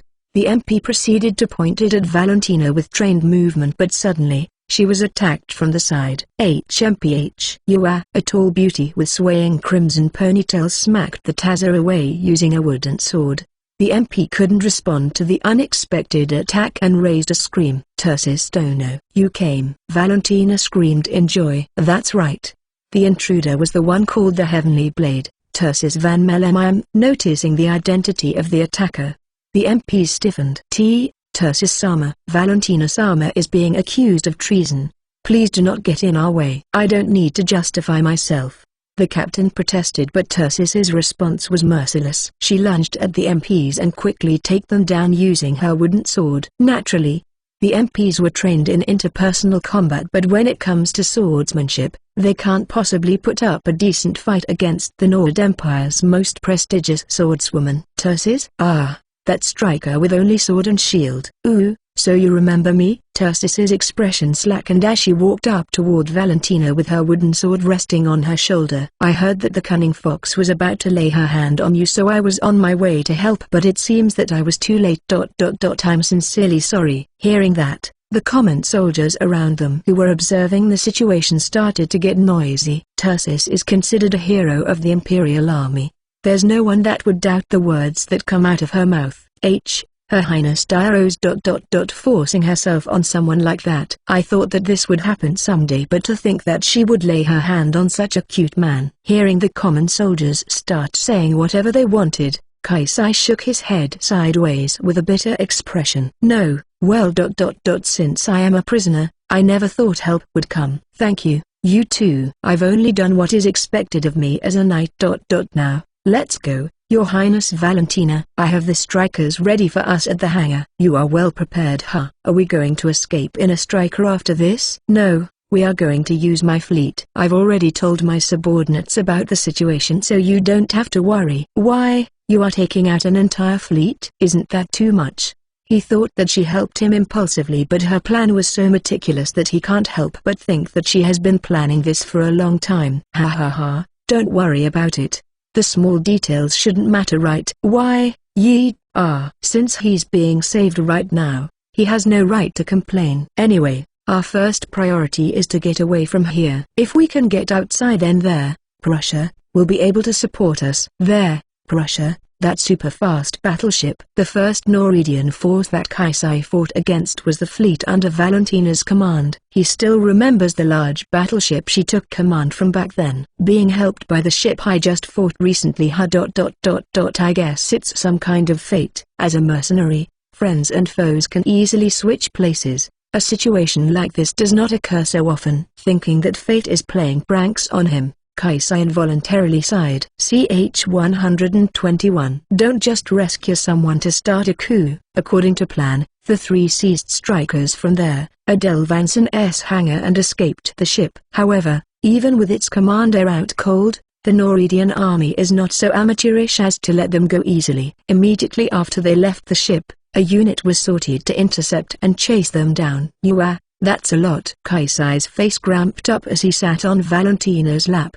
He actually wanted to fly himself, but Valentina stopped him. He was told that he should get some rest since he was just subjected to Diarose's assault. Still, we are at Siha. This place must be quite far away from the mountain where I got caught, right? Kaisai muttered as he gazed at the countless Norwegian ships floating on the deep blue ocean. It appeared that the Norwegian fleet took position on the open sea, since he can't see any land around them at all. This means that they have nowhere to hide. Seeing the strikers launching one after another from the countless ships, he feels anxious about whether they can truly escape. Will we be okay? Won't they shoot us down? Of course. Kaisai is not doubting Valentina's skill as a pilot, but he still felt that it would be faster if he pilot the striker himself. After all, Valentina and Turcis are not piloting their usual personal strikers. Instead, they are currently flying inside the mass-produced Jet-2s. Against a large army like this, a mass-produced model has little chance to survive. With a small groan, Kaisai reached for the control stick. However, Valentina gently stopped him with her hand. It's okay, I want you to believe in me. Is that so? Yes, trust me. Saying so, Valentina gently blew into Kaisai's ear. Although he used the antidote, since the effect of the aphrodisiac still hasn't completely disappeared, he let out a rather cute scream. Valentina Dono. If you are going to commit such an unscrupulous act as well, then I might consider you my enemy, you know. Through the radio came Turcis's chilling voice. In response to her killing intent, Valentina lightly whistles. Well, sorry about that. I will be more careful. With a grin, she yanked back the control stick and avoided the beams that were fired at them. The G from the acceleration pressed Kaisai's back against the protruding portion of Valentina's body. There's nothing more uncomfortable than this for Kaisai. You are ... Even though it's already the third time, this is still third time? ... I see, it must be that pimp princess. Come to think of it, you were together in a cockpit with her, right? Haha, I guess I am in a lead now. You are competing in the most nonsensical thing, you know. Foo-foo. Well, don't say that. With a bitter smile, Valentina continued their escape while suppressing the pursuit with her rifle. The warships around them activated their ray guns, but they are only using them to cut off their escape route for fear of friendly fire. On the other hand, the strikers that get too close would be cut down by Tursus's sword. There's no doubt that she belongs to the strongest class of pilots. As I thought, she's good. Kaisai was impressed. Then, Vil approached their group. It is supposed to be a heavy-duty model with heavy armament, but it is only armed with a large pistol. A blaster magnum. Oh, that's definitely Nora, one of the four heavenlies. Remembering that she's quite hostile to him, Kaisai put up his guard. Can you hear me? It seems that our force has taken the communication cruiser, Desu. However, the voice that came through the radio was of a friendly tone. Apparently, Nora is also a part of this escape plan as well. Oh, finally, now we can go on an offensive. Valentina said that with a villainous smile on her face, but Nora ignored her and continued. So I assume that the target is safe, Desione? I'm alright, thanks. I never thought that you of all people would come to help me. Kaisai understood that she bore a grudge against him, so he thanked her with a bitter smile on his face. If you were messed up by that woman, then I can't settle my score with you after all. I won't allow you to just run off after winning against me, you know. I see. With that unexpectedly straightforward answer, Kaisai smiles. He quite likes this kind of opponent. Whatever the case, my love, do you mind quieting down a little? I am about to call out to the entire army. Calling them out?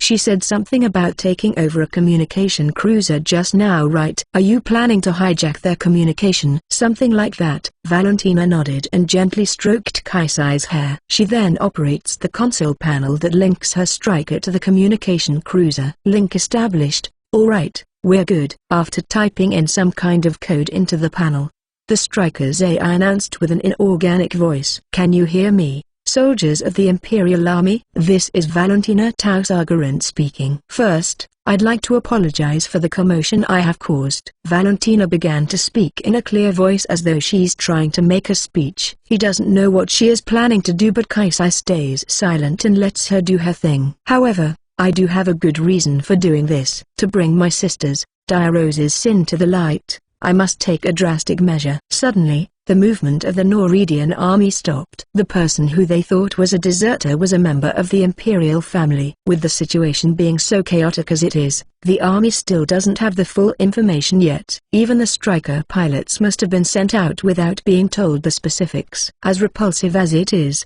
my own sister tried to sexually assault one of our POWs. I managed to rescue the said prisoner, but this is still obviously a criminal act. The dignified voice spread chaos among the Noridian soldiers. However, with Dirose's reputation already being driven to the dirt, most of their response was, oh, so she ended up doing it after all. Not only that, my sister even used the army resources to get her hands on a young man. Look, saying so, she sent a video file to each ship in the fleet through the data link system. If she simply wanted to make a speech, then she can just choose the public communication channel. It was to this end that she took control of a communication cruiser. Is this supposed to be our next empress?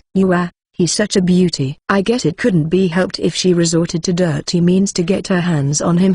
The common soldiers were confused. The video Valentina sent to the fleet was one that showed Dirose bringing Kaisai on board her personal striker after she took him hostage. It appears that there was a hidden camera inside the Xantis. Kaisai's expression cramped up just by thinking about how much Valentina went through to prepare for this. Is such a shameless woman qualified to command this glorious Imperial army? No, I don't think so. That's why I choose to take my stand. All those that do not recognize Dirose as your commander, come to my side. This woman, she rescued me to start a coup. Kaisai turned speechless. CH 122. Don't just choose someone, you just trick it as reward. Valentina declared the start of her coup with a determined expression. However, there was not much reaction from the soldiers. Some aristocrats screamed their support for her, but others still remained confused. Certainly, what Dirose did was criminal, but this is a battlefield. Unfortunately, some people are perfectly fine with catching male POWs to use them to enjoy themselves. To such people, Dirose wasn't some repulsive villain but someone enviable instead. Well, this is a little. Valentina got a cold sweat since the reaction she received was tamer than she expected. Of course, She didn't expect the entire fleet to side with her, but this is still unexpected. Phew, then let's do it like this. There, Tursis threw her a lifeline. Since the Imperial Army has stopped their attack for the moment, she holds up her sword and points it at Valentina's Jetta. The individual who outstandingly assists us in this endeavor will be personally rewarded by Kaisai Dono. Even a personal request is allowed. Huh? Hearing that, excitement immediately spread through the reluctant soldiers. With the video, everyone is now aware of how Kaisai looks. To the common soldiers who do not have any chance to meet any men due to the long war, that offer was almost intoxicating. Of course, it will be within a reasonable range. You would be no different than Her Highness Dairos if you request for his chastity after all. Then, I can request a lap pillow or even have him clean my ears. One of the soldiers has their expression slackened. Valentina has an awkward expression on her face as she sneaks a glance at Kaisai. Well, if it's just that much then. Of course, he doesn't want to do that with just any stranger, but this is not a situation where he can voice his protest. He now became a part of Valentina's coup, but it's true that the more he has more allies the better. Then I can have him pat my head while I'm sleeping? What about a date? The common soldiers started voicing their requests after hearing Kaisai's response, but thanks to Tursis's firm attitude, the requests were all within an acceptable range. With that being the case, Kaisai nodded. Just one person, okay? It would be difficult to take care of so many people after all. The Imperial Army turned silent for a while. After a few minutes or silence, a roaring sound echoed. Surprised, Kaisai turned to look at the source and found that one of the battleships fired its main gun and there's a big bullet hole on the side of the Adele Vanson, which was moored nearby. That ship. Surprised by how it suddenly opened fire, Kaisai groaned. He was familiar with that ship. He remembers that it was one of the ships he took down by destroying its propulsion engine. However, his thoughts were interrupted by cheering voices suddenly erupted from the Imperial soldiers. Dairos is a stain on the aristocratic society. I can't forgive her shameful act anymore. I can't apologize to my ancestors enough for serving under such a despicable villain. I will serve Her Highness Valentina from now on. The Norwegian soldiers began to attack their Adele Vanson, one after another, while trying to justify themselves. Not just the strikers, the surrounding ships also pointing their guns at it. No matter how much their Adele Vanson boasts its defense, the defense won't be enough if it's under attack from all sides. It immediately floated up and fully activated its engine to escape. Seeing that, the ships that joined Valentina's side began their pursuit. Ha ha ha, what a nice feeling. Valentina laughed while hugging Kaisai. Perhaps she forgets herself. She tightly squeezed him with all her power. I already gave you a warning, right? With its gleaming trinocular camera, Tursis's striker blew its thruster and approached them while grasping the handle of its sword. Before he noted, all of the strikers in their surroundings pointed their weapons at Valentina's striker as well. Valentina involuntarily squeaked and tried to make an excuse. Well, sorry. That was unbecoming of a lady. Forgive me, PL. Please be more careful now, Your Highness. Hearing Kaisai's words, Tursis took her hand off her sword's handle. There will be no warning next time, okay? Why, yes. How strange. I should be the leader of this coup, right? Valentina unintentionally raised her doubt about her subordinate's attitude. By the way, Your Highness, it seems that they managed to get away. What are you planning to do now? Asked one of the soldiers. Certainly, if they chase them now, they might be able to take down their Adele Vanson. With Dairos still unconscious, the command of that ship should still be pretty much chaotic. Normally, other officers or adjutants would take command, but that's not the case for Dairos's system, where she has total control over the ship. We will not chase after them. However, Valentina said that while shaking her head sideways. The bloodthirsty commanders are raising some protest, but she still couldn't give her permission. Without the IFF working, we won't know who we are fighting against. It would be better to retreat for now rather than taking some unnecessary damage. Since both sides belong to the Norwegian army, their system won't be able to tell who is who. If they fight in such a situation, it will only increase unnecessary damage. The fact that the other side quickly withdrew without counterattacking was also because of that. With that being the case, we should take our time to prepare ourselves. With my love on my lap, even I can't fight properly after all. With a grin, Valentina turned her striker toward a uniquely elongated ship which boasts its speed. There, Prussia, Valentina's personal ship. CH-123. Second assault on the Ace. Red warships line up on the moonlit sea. Sail at the center of the formation is a large warship which Kaisai is on. Ugh, I'm so tired. Kaisai weakly lay down on the upper deck of the Prussia. After being subjected to an S&M play for the first time in his life, he was immediately roped into a coup. Because of that, his body felt heavier than ever. He's currently silently gazing at the night sky. There were not many stars to be seen, perhaps due to the dust cloud from the orbital bombing, but instead, the potato-like surface of the moon was shining brightly. Why do you look so glum, Desu? A girl with unique gray hair highlighted with a tint of red asked Kaisai with a sarcastic smile. She's Nora, the top ace of the Nord Empire, the one who holds the title of the Heavenly Roar. It was she who offered to escort him when he said that he wanted to get some fresh air. At the moment, Valentina and Tursis are at the strategy meeting room to discuss their future course of action. I mean, a lot happened, right? Ha, is that really something the strongest ace should be saying? While replying to him with a provocative tone, Nora sits down next to Kaisai. Well, I never expected myself to get whipped, you know. I have been thinking that she's a huge pervert, but she went and did that after all. Desuka. With a grin, Nora moves her hand as though she's trying to imitate a whipping motion. She had a teasing grin on her face, but her expression immediately turned serious when she asked her next question. So, are you hurt anywhere, Desuka? Nah. Only a few red spots left. Ugh, so she did hold back. Soon. That woman. She's unexpectedly soft, isn't she? After being hit with a whip, a normal person shouldn't be able to move due to the pain. The fact that Kaisai can move around even though it hasn't been a full day yet means that Dairose actually went easy on him. Seeing the new side of Dairose, someone who she only heard as a ruthless sadist, Nora shrugged with an ironic smile. On the other hand, Kaisai stared at Nora in surprise. Although they have faced each other multiple times on the battlefield, this is the first time he and Nora met face to face. Comparing her expression right now to how wild she was in battle, Kaisai couldn't help but feel like her wild side was a lie. Thanks for worrying about me. To Kaisai's casual expression of gratitude, Nora involuntarily frowned. After crossing her arms, she turned toward him with a dissatisfied expression. I was only concerned because it would be bad if my opponent couldn't pilot a striker well because of the injury.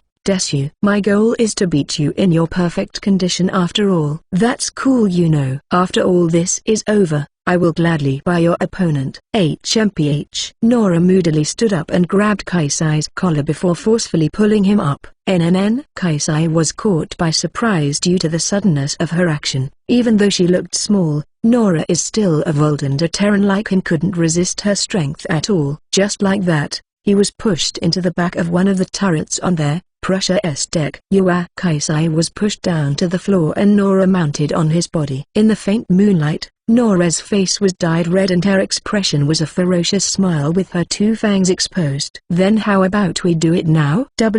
Wait a minute, this is a little unexpected. Never thought that he would be overpowered by a girl who's even shorter than himself. Kaisai was panicking with cold sweat dripping out from his pores. You are looking down on me because I'm small, right? Even while I'm looking like this, I am quite a carnivorous person, you know. With a voluptuous expression, Nora brings her mouth close to Kaisai's nape. She then gently and playfully pressed her fangs on his nape. A sweet pain ran through his body and Kaisai let out a small scream. I can't blame Dairose for her actions. With such a delicious prey right in front of you, how would anyone resist this? Abandoning the use of her strange suffix, she whispered that into Kaisai's ear, with a beast-like rough breath on his cheek. Kaisai's face involuntarily stiffened. He tried to twist his body to escape, but Nora's hold on him was unexpectedly strong and he was once again shocked at how he's losing against such a small girl. No way. It's useless. You can't escape me, you can tell, right? Nora gently strokes his chest with her hand, while holding his twisting body down. Nora was about to steal his lips. Just kidding, Desu. But before she did that, she mischievously smiled and stopped. At the distance where their noses could touch each other's, Nora continued her words. You are too defenseless, Desu. You shouldn't be so careless when you can't even resist someone as small as me, Desu. Since he was indeed being pushed down by her, Kaisai can't deny her words. If Nora was really intending to assault him, she would have been able to do that with no problem. He could have tried screaming for help, but she would have easily covered his mouth with her strength. You need to stay healthy until I win against you, Desu. Be more careful in the future. Yes. Nora let out a small sigh at Kaisai's reply. HMPH, it's fine as long as you understand, Desu. Seriously, you are such a handful, Desu. Saying so, Nora lifted her face up with a mischievous smile, and with a movement similar to her bite earlier, she pressed her lips gently against Kaisai's forehead. However, she immediately switched her expression and got off him. Why, your body is super hot. Are you really okay? When Kaisai cocked his head and looked at her with a puzzled expression, Nora hurriedly put her hand on his forehand. She felt that his body had gotten abnormally hot. It's not that his body temperature is rising due to her excitement either. This is bad. It appears that Kaisai wasn't just tired. Starting to break out into a cold sweat, Nora picked Kaisai up in a panic and carried him to the sick bay. CH 124. At the sick bay, it's only the accumulated fatigue combined with a cold. There's no need to worry as there's no danger to his life, an old army doctor said. With her arms crossed, on the bed next to the doctor was Kaisai, who's sleeping there with a bright red face. He overdid it after all. I guess there's no helping it. He was eluding the pursuit of our army up until a few days ago. Not to mention that he was subjected to my sister's perverted play right afterward. It's no wonder that his body is reaching its limit. With a small sigh, Valentina sat down next to the bed. She then gently strokes his hair with her hand. Seeing that, Nora grabbed her hand with a moody expression. The two glared at each other for a while until Tursis cleared her throat and admonished them. Stop that, you two. It's unsuitable for a knight to be fighting in front of a sick person. Excuse my rudeness. Valentina withdrew her hand and fixed her expression. On the other hand, Nora sat down on the opposite side of the bed with a pout and turned the other way. In any case, it's certain that my love is fine, correct? Valentina asked the army doctor again. She was very anxious when she heard that Kaisai has a high fever. Yes, Diarose did not do anything serious to him, but it's still impossible for her not to worry since he's a physically weak Terran. Yes, that is certain. This, Prussia, is designed to serve as a royal vessel, so our medical facility is equal to a specialized hospital ship. We would never miss any serious injury or illness here, Your Highness. Phew. Valentina acknowledged and rubbed her chin. I want to see the examination data later. You must have done a full-scale examination on him already, right? Yes. Knowing that Kaisai is Valentina's favorite, the doctor certainly performed a rigorous examination on him, even though it's unnecessary. There should be no mistake in her diagnosis. With the technology they have, such a full-scale examination doesn't take a heavy toll on the patient. That being the case, it's still strange why Valentina wants to see such data. Even with a small doubt that Valentina might be a rare type of pervert that will get excited at the medical data of the man she likes, the doctor could not deny her superior's request. Understood. I will summarize the data and send it to you later. Thanks. Valentina nodded. Seeing that, Tursis shrugged. Still, we are in a bind, aren't we, Valentina-sama? We can't avoid the fight against them. Against Diarose's side. With him on our side, I was hoping that I can fight alongside him, though. The people who joined the coup were about half of the total army. If we fight head-on, there will surely be a lot of casualties, soon. Nora added. Of the four heavenlies, only Nora and Tursis joined the coup. With Lyran, Eleanor, and Diarose on the other side, they have no advantage in terms of personnel. Rather, it can be said that Diarose's side has the advantage because Diarose's, Zentis, is still in perfect condition, while the personal strikers of the four heavenlies and Valentina were all incapacitated. I have a plan for that. After all, I didn't plan to use my love's combat prowess in this coup from the start. Tursis showed a small impressed smile. However, this is obvious for Valentina. After calling out Schleer for letting a man do all the fighting for her, she can't possibly afford to do the exact same thing here. First, we will return my love to the Kalantian for the time being. We will tell them that we rescued him from Diarose's perverted play. That way, they shouldn't be able to attack us. So we are going to join hands with the enemy, Desuka. We finally started to act like a rebel army, huh? We don't gain anything from fighting with the Kalanshan now. I have no plan to start a three-way battle. No. Dairos is our common enemy. That's why it's obvious to cooperate with them, right? That certainly makes sense, but if I have to be honest, you sisters certainly think alike. Tursis said that with a dissatisfied expression, but she also has no other idea to offer. After all, they can't afford to lose this. With that being the case, Tursis understood that joining hands with the enemy is unavoidable. Well, I don't really care about it, Desuya. Enemy or ally, there's no difference to me after all. Saying so, Nora swings her legs on top of her chair. Then, she turned her head and glanced at Kaisai's face. Seeing him sweating, she let out a small sigh and wiped it with her handkerchief. Anyway, we need to quickly finish this, Desu. If it's going to be such a hard fight, he will surely try to sort even if he is sick. The incident in which Kaisai hit the Noridian headquarters with only 2 strikers is still fresh in their memory. From that, Nora clearly understood that Kaisai is the type of person that would do whatever he needed to be done. Certainly, that sounds likely. Seriously, what a worrisome man. When Valentina unintentionally smiled at that, an alarm suddenly rang out and she tightened her expression. Kalanshan fleet spotted. All hands to battle station. Speak of the devil, huh? Well, let's be grateful that we can get this done quickly. CH 125. Alliance between bitter enemies. 1. Noridian strikers with a white flag are coming toward us. Schleer, who was about to board her striker, was confused by the report. I can't see why they would surrender to us. What are they trying to pull here? Maybe they are here to tell us off because we are breaking the ceasefire agreement. We approached their fleet in combat formation after all, Saki said with a tired expression. It has been a while since Kaisai was taken. Both of them had days where they couldn't even sleep due to anxiety and guilt. Even now, they have organized their army to launch an attack on the Noridian to get him back. Ha! That ceasefire was arbitrarily decided by them. I don't have any obligation to follow through with it, Schleer said with an extremely irritable tone. She has been like this since she returned to the Radiant. With Saki, she stays in her combat mode day and night. This is inevitable considering that she is trying to rescue someone from the poisonous fangs of a pervert.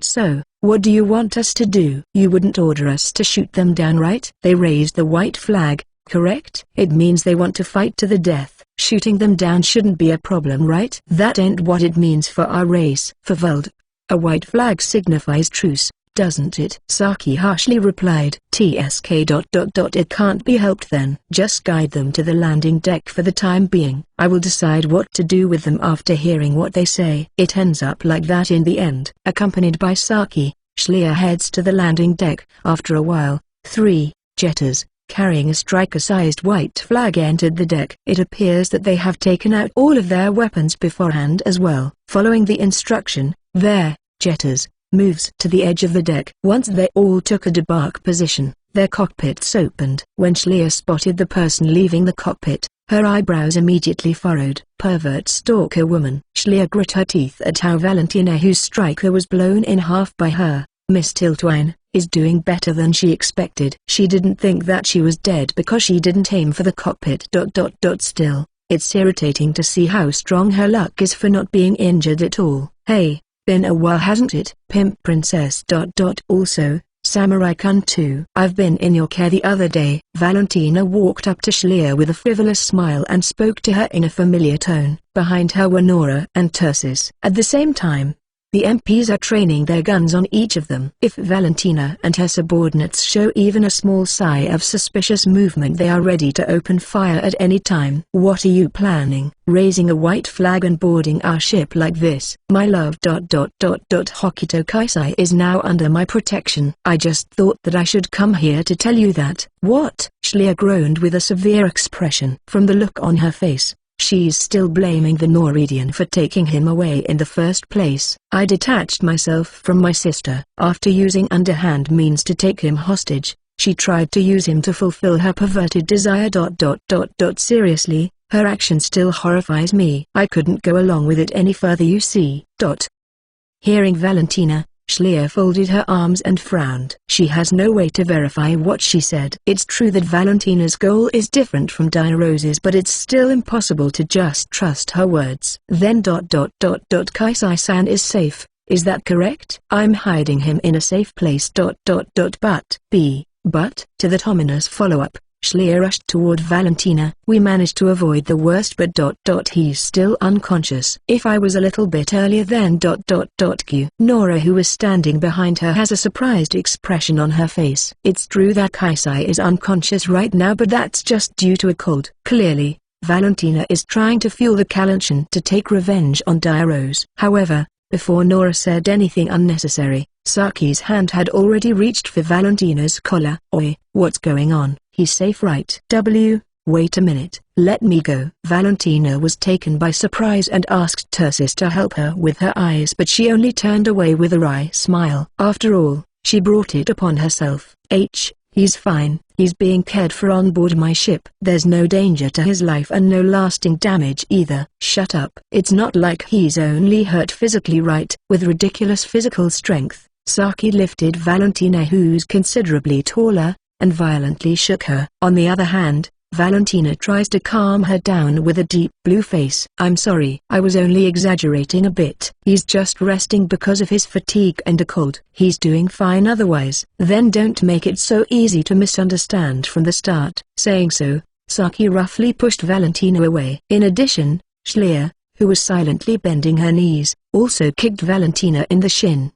Seeing their superior holding her knee while screaming with tears in her eyes, Nora and Tursis looked at each other and smiled. Naturally, they have no intention to blame Schleer or Saki for their violent act either. Rather, this is quite refreshing for them as well. CH 126, Alliance between bitter enemies too. I see. So you want to make an alliance to defeat Dairo's, huh? Several dozens of minutes later, they moved up to the conference room where Valentina explained the situation and her plan to the Schleer and the others. On the Kalanshin side, there were Schleer, Saki, and her staff officer Solana. Naturally, the Norwegian side still consisted of Valentina, Nora, and Tursis. Valentina's proposal is exactly what she said at the sick bay. In short, she proposed an alliance between the Kalanshin army and Valentina faction. Certainly, through cooperation, the power balance would be in their favor. After all, Valentina's force is nearly half the total size of the Norwegian army stationed on this planet. With the cooperation from the Kalanshins, they would not fall behind Dairo's faction. Still, this proposal sounds too good to be true. You people have been doing pretty much whatever you like to our country until now, you know. Do you think that it would be so easy for us to get along? Saki strongly said. Certainly. Looking at the proposal alone, it may look like a ray of hope for the inferior Kalanshin army. However, emotionally, it's still difficult to fight alongside the Norwegian troops who committed inhumane acts such as purge bombing on their planets. That is certainly true, but Valentina-sama. When Valentina started talking with the tone that indicated that she was already expecting this but wanted the Kalanshin side to let it slide, Tursis stopped her. She then sternly looked at Valentina and clearly said her piece. Whatever the reason may be, we are still the side that perpetrated such an act. I do not think that these people will be convinced by some frivolous reasons. If we are going to do this, I believe that we need to show them our sincerity first. That is certainly true. If the perpetrator of such a crime suddenly said that they should forget the past and join hands, the victim would never be convinced. So there's actually some Norwegian with backbone, huh? What's your name? Tursis van Mellemheim. This is probably not our first meeting. You must be the pilot of that samurai strike, right? I can tell from your atmosphere. Wow, you are that Heavenly Blade. Although she sensed that Tursis was no ordinary person, Saki was surprised that she's such a big shot. I'm not here alone. This here is Lady Nora, one of the 4 Heavenlies. There. Heavenly Roar. 2 of Nord's strongest aces, huh? The Norwegian army doesn't seem to be doing well, it seems. Schleer said that with a sneer. Because of her abominable acts, it seems that Dairo's has become hated by her subordinates. There are correct ways to go about things even when it comes to war. My sister did not understand that. Valentina sighed with a bitter expression. She doesn't want to be treated the same way, but for the Kalanshins, both Valentina and Dairo's are their bitter enemies. Understanding that, Valentina stood up and deeply bowed to Schleer and the others. "The purge bombing was completely our fault. I deeply apologize for that." The three on the Kalanchian side silently listened. Valentina then continued her words. "Of course, when this battle is over, I will issue a formal apology. That will include compensation as well. I understand that this is not a problem that can be fixed with a formal apology and some compensation money, but please, give us an opportunity to atone for our sins." "Your words are not worth anything though," said Schleer with her brows wrinkled. "Valentina is apologizing to them, but it's not like she's shallow enough to just forgive her. However, it is also unwise to get caught up by the past and cause even more death to her people." When she glanced back at Solana, who's standing behind her, Solana gives her a quiet nod. "Well, we will accept your apology. Indeed, we would rather have more allies and a promise of compensation right now. We will set aside our differences for the time being." "I appreciate that." Valentina lowered her head again and took her seat with a sigh. "So, there is one more important point that I must bring up. What are you people planning to do with Kaisai-san? You wouldn't say that you would use this opportunity to make him yours, right?" "Of course. Don't lump me in with my sister. After he recovers his health, we will promptly return my love to you." "My love? She's quite a creepy person, isn't she?" Hearing Solana's whisper, Schleer nodded in agreement. However, fortunately, Valentina doesn't seem to hear her. "As proof of my sincerity, I will allow you to visit him. We haven't done anything unbefitting of a lady, so we have nothing to hide. You can ask him yourself." "Does pushing him down and kissing him on the forehead count as something unbefitting of a lady though?" thought Nora with a poker face. "In any case, it seems that she will need to ask Kaisai not to tell others about that later. After all, she wouldn't want to unnecessarily agitate the Kalanchians now." "If you are willing to say that much, then we will believe you." Saying so, Schleer glanced at her watch. "It's already midnight." It's unavoidable that it's this late since Valentina came to them when they were about to launch a night trade on the Norwegian fleet. If possible, she'd like to go see Kaisai now, but as expected, visiting him at this time would only bother him instead. It's already late today. Let's visit your ship first thing tomorrow. In the end, it was settled so. TLN, and alliance signed. It seems we won't be able to reach chapter 150 within the end of the year though. At this rate, I should finish this series probably next June, July at the earliest. CH 127. The visit. The next morning, the Kalanchian fleet joined up with Valentina's fleet. The Kalanchian soldiers are uncomfortable about this alliance since the crimson battleships of the Nord Empire, which were the symbol of their enemy until yesterday, are casually moored right beside their ships. Of course, they were explained about the situation in advance, but it doesn't mean that they will be convinced. The storage deck is the same for every country. In such a delicate atmosphere, Schleer and Saki visited Valentina's high-speed battleship, there, Prussia. Naturally, their purpose is to visit Kaisai. The storage deck of the Prussia has a fairly large space, but its structure and equipment are not much different from those on board the Radiant. Since this is the first time for Schleer to board a foreign battleship, she is looking around the place with interest. Since she managed to get a proper rest last night, she is now in a much better mood. "Is that striker being repainted to differentiate from the ones belonging to Dairos?" Schleer asks while pointing at a Jetta, which is now under a repainting process. "It is not that Jetta alone that is being repainted, but every striker parked inside the storage deck. Although the ship's ventilation system is operating at full power, the deck is still filled with a strong solvent odor." "Yeah, we wouldn't want friendly fire after all. It would be better if you can tell at the first glance that they belong to my faction, right?" Leading the Kalanchian visitors, Valentina turned around and showed a tablet to Schleer and Saki. What's being shown is a CH image of a Jetta, with a white striped pattern across the center area of its body. "I actually wanted to change the whole base color, but it would take too much time and effort to do that.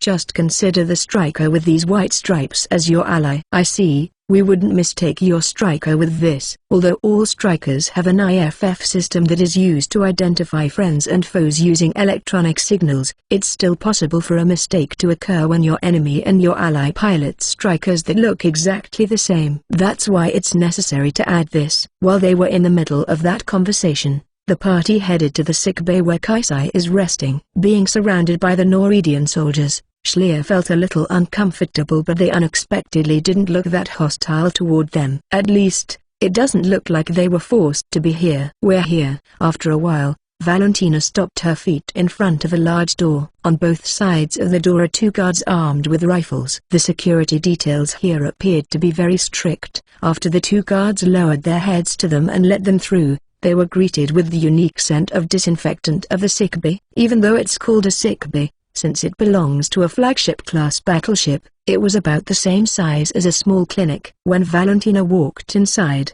she greeted the doctor with a smile. "How's my love doing?" "There has been no complication so far, Your Highness. His fever has lowered to some extent and he has regained his consciousness now. In the first place, his condition was not serious and could be cured after taking medicine and a good night's sleep. There was no need for him to be hospitalized. This kind of care is nothing more than Valentina's being overprotective." After nodding to the doctor, she knocked on the door at the back of the sick bay. "It's me, my love. May I enter?" "Please come in." Kaisai's tone was very bright. Hearing that, Schleer strokes her chest in relief. When the door was opened and they went inside, they found a large private room with only one bed.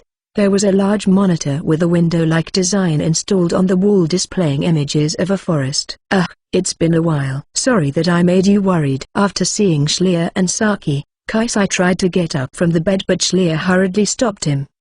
No. "It's fine. Please get some rest, Kaisai-san," said Schleer as she rushed to the bed with Saki following behind her. Kaisai's face was a little red but it doesn't seem like he's in any bad condition. "I was surprised when I heard that they were going to join hands with the Kalanshin side but ... It's really happening, huh? Well, I'm glad that I can meet you again like this," Kaisai shyly said with a bitter smile as he scratched his cheek. After all, when he was taken by Dairose, he was already prepared for death. "Don't just start saying something ominous now, you idiot." Saki rebuked him while wiping her tears before gently poking his head with her hand. "Always pushing yourself like that. You should have just ditched us back then and escaped by yourself." Hearing that, Kaisai tried to argue back but faster than he could open his mouth, Schleer clung to his body. "I'm so glad ... that you're okay." "Wait. It's just a cold, you know." "Get off me." Kaisai started to panic but Schleer didn't pay him any mind and tightly hugged him. "I'm truly sorry ... because of me, you had to." "That happened because you gave me your sword, right? If anyone is at fault here then it's me." Ignoring his words, Schleer continues to hug Kaisai while apologizing to him. In the end, Kaisai wasn't released from her embrace for a while. CH 128, Baggy. "Ha." Schleer exhaled a deep sigh with a surprisingly dissatisfied expression. She then heaved out another sigh after taking a look at her own clothes with a deep crease between her brows. She is wearing a Norwegian military uniform, not to mention that it is a baggy one that covers most of her limbs. This uniform is one of Valentina's personal uniforms, with the height difference of 20 centimeters. It naturally made Schleer look laughable and pathetic. "Ha ha ha ha ha ha ha. It does fit you, doesn't it?" "Eh?" Valentina laughed at her with an extremely amused expression. Although the circumstances led to them joining hands, the scene was still extremely humorous for her. After all, rather than seeing Schleer as an individual, Valentina perceives her more as her love rival. This happens because you suddenly hugged him without thinking about the consequences. For the sake of your future, maybe you ought to be more prudent about your actions, don't you think? Mugagaggu, groaned Schleer with a bright red face. As Valentina said, she's now in this uniform because she hugged Kaisai. "Even rotten as you are still the supreme commander of the Kalanshin army, right? If you catch a cold now ... you should be able to imagine what will happen. It's a pain, you know. Disinfecting your whole body wasn't enough. Your clothes need to be thoroughly clean as well. Don't you think this treatment is rather natural?" "Yeah, I got it. It was my fault. I will admit that." "Even so, why do I have to wear your uniform?" Schleer's uniform is being washed at the moment and of course, she didn't bring any spare with her. Since she couldn't afford to walk around with no clothes on, she understood that she had to borrow something to wear. Still, in the end, she was forced into Valentina's uniform. It's clear that Valentina wanted to make fun of her height, which is still a few centimeters taller than the average height for Vald women. "You are a princess. You wouldn't want yourself to be seen wearing the uniform of the common soldiers, right?" "I was only being considerate, you know." "Ha ha ha ha ha. The corners of Schleier's mouth lowered as she turned away from Valentina, who burst out laughing again. She then glanced at Kaisai, who's still lying on the bed. When her eyes met with his, he cocked his head at her with a smile. Well, let's leave it at that. HMPH. She still felt embarrassed by it, but if that made Kaisai laugh, she's fine with that. After rolling back the sleeves of the uniform, which are longer than her arm, Schleier reached out to Kaisai. For the time being, I'm glad that you are safe. When you were taken away by that woman, I honestly thought that everything was over. I was so worried. They actually treated me pretty well, you know. I was even invited to a Shogai match when I didn't have anything to do too, said Kaisai with a bitter smile. Honestly, he also thought that it was over for him, but surprisingly, Diarose wasn't as terrible a person as the rumors say. Shogai. It's a chess-like game. Come to think of it, I think I have played it in the past too. With an A, that is. Valentina answers with an awkward expression. She's good, isn't she? I couldn't win against her even once after all. Yes, quite. I see. I don't think I will have the chance to play Shogai with her again. Now I will never win against Tanaha, whispered Valentina. She's definitely not a fan of Diarose either, but she's still her family. No matter what, she will never be able to completely separate herself from her sister. She realized that now. If you can make up with her, then I think you should. You know, it doesn't seem like she actually hates you after all, Valentina. No, Saki interrupted. Her grip on her sword strengthened as her expression turned severe. I will make sure to settle this in the next battle. She's the woman who ordered the slaughter of my people. She needs to be caught and put on trial. After that, only execution is waiting for her. Yuan, I see. After all, Diarose is the general who led the Norwegians' invasion. It will be difficult for her to not be accounted for the crime she has committed. Kaisai heavily sighed. For whatever reason, he doesn't feel like seeing her die, especially after he got to know her through the time they shared together. When will you start the assault? They cannot afford to wait around forever. From Schleier and Valentina's point of view, they need to finish this before the reinforcements from the Nord mainland arrive. That's why after they merged their forces, they should launch an attack on Diarose immediately after. Tomorrow, replied Schleier with her arms crossed. The rolled-up sleeves slid down with her movement and she had to hurriedly fix them with a blushed face. Tomorrow? If I get better by then, I should be able to take part in it, right? No, you can't. Please relax and rest. As expected, Schleier shook her hand in a hurry to dissuade Kaisai. On the other hand, Valentina also agrees with her with a delicate expression. She's right. What? You don't have to be worried. Our force is big enough to win this even without you, my love. No way. Kaisai's expression turned to a disappointed one. Seeing that, Valentina gently continues. It would be bad if your conditions worsen too. I'm sorry, but I will be keeping an eye on you so that you won't sortie on your own. Seriously? With his mouth cramped up, Kaisai continued to groan. CH 129. Diarose, madness. The next morning, Diarose was pacing around the bridge of the Adelvansen. Her expression seemed agitated and there were big dark circles under her eyes. Surprisingly, she hadn't slept a wink since she was knocked out. The shock she received from letting Kaisai escape made her unable to sleep even when she tried. Why, Your Highness. Please calm down a little. You are not a tuner, so you don't have to move around so much. Who's a tuner? TLN. I don't quite get it, but it's kind of hilarious, lol. Not listening to the words of her subordinates, Diarose yelled in annoyance. More importantly, have you found the rebels yet? No. Unfortunately, we sent out a unit to perform reconnaissance, but you incompetent curs. Diarose swore. However, her subordinates were apathetic. After all, she's a woman who, after trying to get her hands on a man, she got the table turned on her. Besides, it's a little difficult to be intimidated by someone who got knocked out by her own little sister. Diarose's subordinates were those who did not participate in Valentina's coup, but it's not like they have pledged their allegiance to Diarose either. However, even though she's the person in charge, Diarose is not in the state to worry about that right now. Right now, the only thing in her head is regret. It was a mistake. Diarose deeply frowned as her mouth tied into a single line. He ran away because I used the whip on him. That was on me. The one who should have been tied up was me, and it's him who should have had the whip.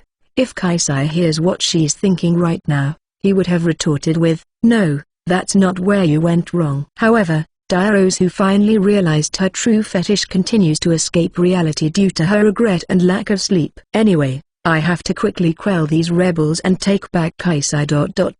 After that I need to formally apologize to him and have him punish me later." Due to fatigue and her lack of sleep, her mind is not working correctly. Seeing Diarose talking to herself with a loose smile on her face, her subordinates were creeped out by her. Still. The number of defectors is too high. More than half of our army has turned to the other side. Your Highness, what are you planning to do? If we collide with them head-on, we won't be able to get out of it unscathed either. Naturally, the enemy here is not only Valentina's faction. There is also the Kalanchen army as well. The possibility that their two enemies have joined forces is more than likely. HMPH.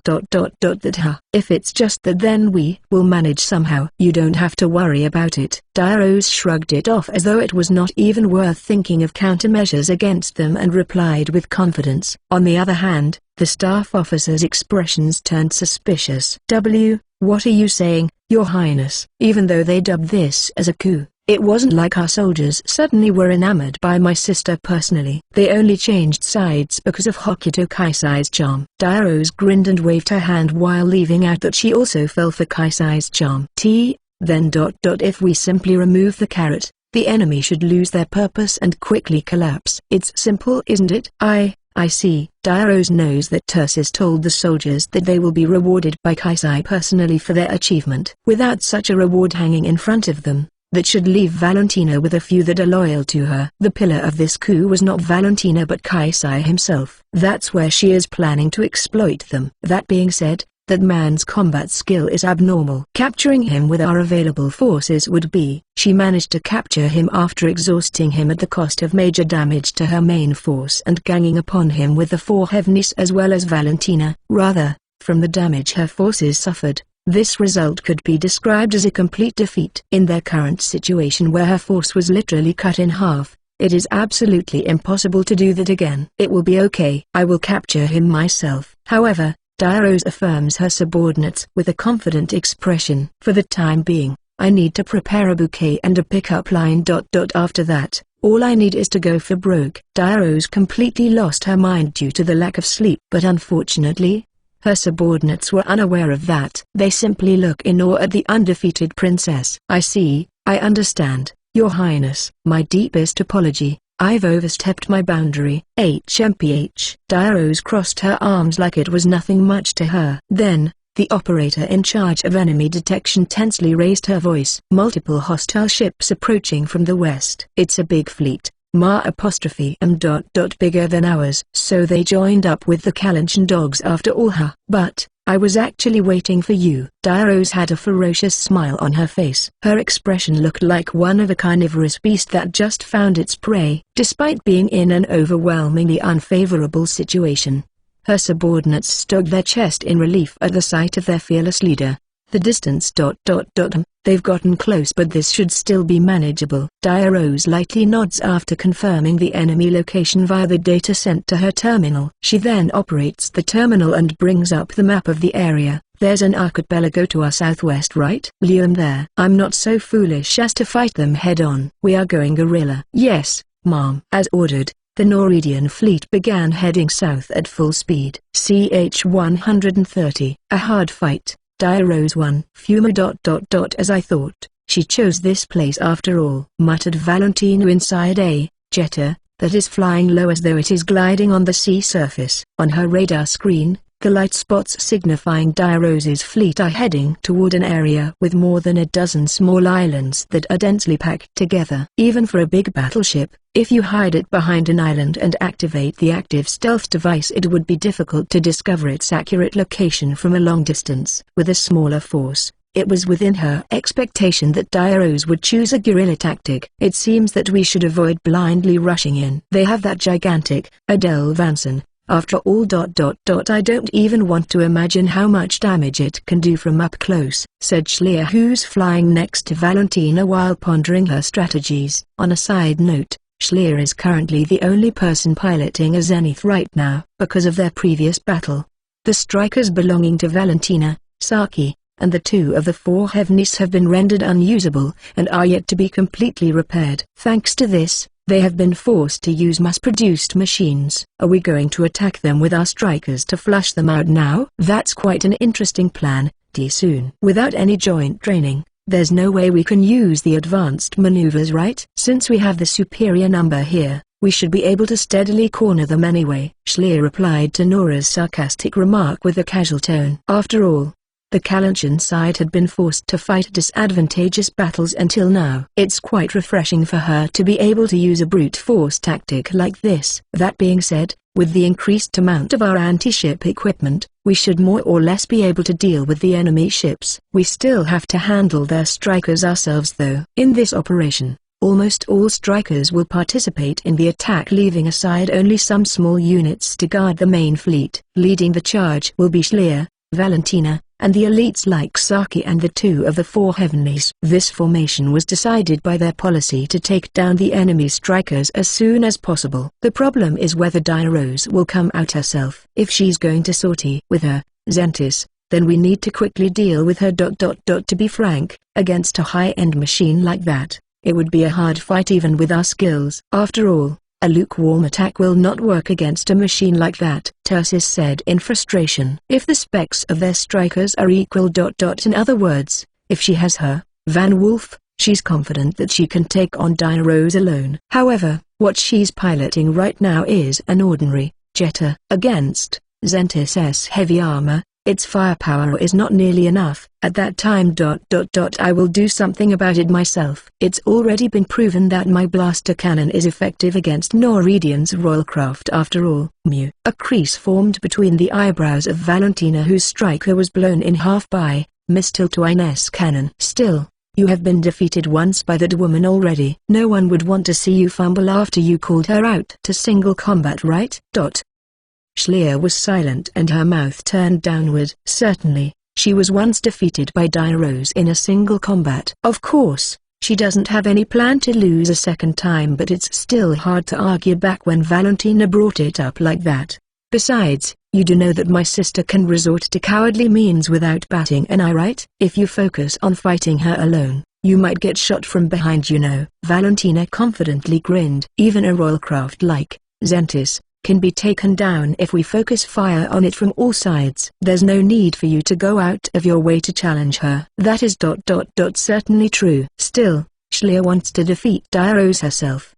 She thought that she should take the responsibility for making Kaisai go through such a terrifying experience because of her defeat. However, if she pushes it and ends up losing, that would be like putting a cart before a horse. Thinking so, Schlier reluctantly agreed. I understand. I will avoid single combat with her. It's great that you are so understanding. Why does this woman always have to be so annoying? Thought Schlier as she puffed her cheeks. Don't get on their pace now, Your Highness. Even if they say that we are in this together, there's no doubt that they will try to hog all the good stuff to themselves. If we go along with whatever they say, then we might end up getting swept by the legs, Saki cautioned her in a whisper. Of course. They are using a personal communication line so that Valentina and the others do not hear them. Hearing that, Schlier cut the line to Valentina and sighs. In the end, we only share the same enemy this time. I don't really want to show them an opening. Although they are allies at the moment, there's no way to tell what will happen after they defeat Diarose. In the worst case, Schlier was even considering the possibility that she might get shot from behind. Still. It's true we can make use of their force. Seriously. What a pain of a situation. Without Kaisai's power, the Kalanchian army has no power to fight the Noridian head-on. Before allying with Valentina, the main goal of their previous operation was to rescue Kaisai and promptly retreat. For the time being, let us prioritize on defeating Diarose. We will have to deal with the problem afterward. After muttering so in a small voice, Saki glances at the radar screen. A group of strikers was approaching them from the archipelago. The battle is about to start. For the time being, she decided to not put too much thought into things and focus on the battle. CH-131. A hard fight. Gyros 2. A fierce battle has begun in the bright blue southern sea. Powerful beams and bullets are being exchanged and strikers are crashing onto the various small islands with loud noises. These guys again? You think you can take us out with these cheap scraps? Saki shouted while splitting an outdated striker, Gyro, in half with her electromagnetic slash. Although she once faced them at Loboya, she still thinks that their performance is too poor to be put on the front line. Saki is now fighting using the Kalanshin standard striker model, Claymore, instead of her, Dainsleif, since it's still in repair. Since Valentina and the others have also lost their zeniths in the previous battle, they were worried about how they would fare in striker combat, but so far the battle is favoring the Kalanshin side. To only be able to send out these kinds of units, I guess it's already over for that woman D soon. Using her blaster magnums, Nora fired into a group of gyros. 2 of them were shot down, leaving the rest faltering in their advance. Nora tried to take another shot right after, but she was stopped by a jarring warning sound. Energy insufficient. Energy insufficient. Weapon is not ready to fire, screamed an electronic voice. Since she's using a weapon designed to be used by a Zenith-type machine, the mass-produced Jetta couldn't sufficiently supply enough power to it. With a Jetta-S capability, the Magnum can only fire 2 rounds consecutively. It will also take some time for it to be recharged. TSK HMPH. My apology, but I will be taking your praise,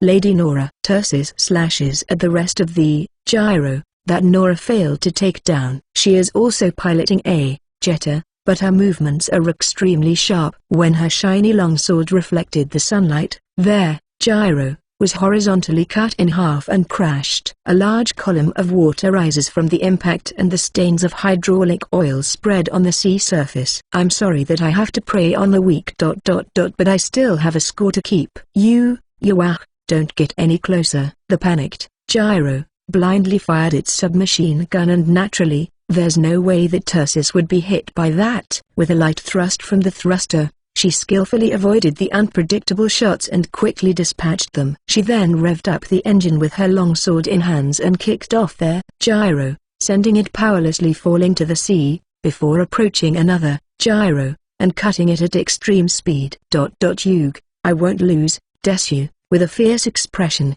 Nora gritted her teeth and shot the approaching Jetta to support her allies. However, as though trying to exploit an opening, a gyro charged at her with its rifle-attached bayonet while firing at her. Avoiding the shot with light movement, Nora parries the bayonet thrust with the Magnum blaster in her right hand and stabs the abdomen of gyro, using the bayonet of the Magnum in her left hand. It's 100 years too early for the likes of you to challenge me in close combat, Desayu. Nora and Tursis. It was like fighting against demons for the Norwegian soldiers. Their actions are destroying their morale. Those weapons. Don't tell me it's Tursis Sama and Nora Sama. So it's true that they joined up with the rebels? We have to run. There's no way we can win. Although they want to escape, the 2 of the 4 heavenlies mercilessly continue their attack. Like a mountain of corpses. The wreckages of their strikers are piling under their feet. It seems they are quite enthusiastic about this. I mean, I should be grateful, I guess. Valentina started to have cold sweat as she watched their rampage. Even if they lost against Kaisai, the ability of the 4 heavenlies is still unrivaled. Even as allies, seeing them fighting like that still sent chills down her spine. Phew. Kaisai-san won against those people? Seriously, it seems I still have a big hurdle to overcome.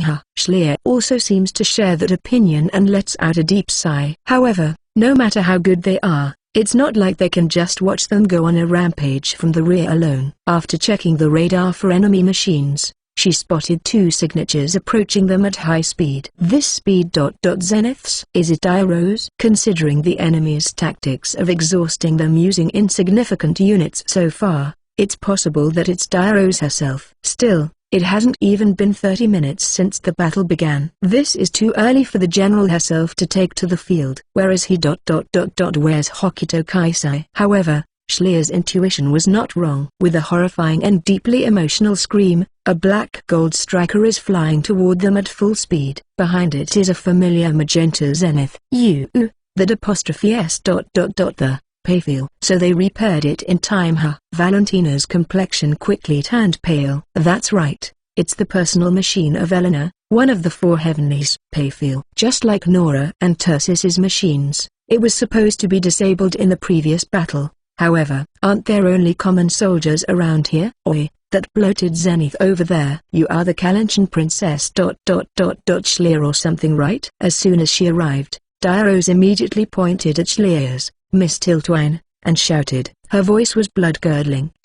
Yes, it's me, Schleer Henrietta. You, where did you hide Hokuto Kaisai? That's the first thing that came out of your mouth, you kidnapper. Schleer shouted back with blue veins popping on her forehead. Since Diarose said it like they were the ones who took what's hers, Schleer angrily makes the case that it was Diarose who kidnapped him first. Kaisai-san is.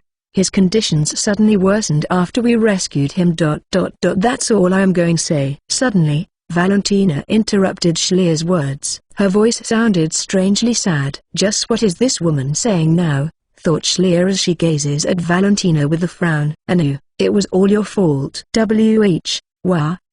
What did you say? Hearing Valentina said it as though Kaisai passed away, Schleer couldn't stay silent anymore. To find out what she's trying to do, she connected a personal communication line to Valentina's. Jetta. Why, you, what are you? It's a mental attack. Zentis is a powerful striker and my sister is not just an average pilot. We need to use bluff to get her off her games. Schleer doubts why Valentina is so confident about such a strategy, but as she said, the plan certainly worked.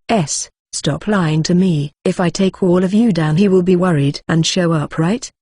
Just stay right there. I will shoot you down myself. Why, your highness?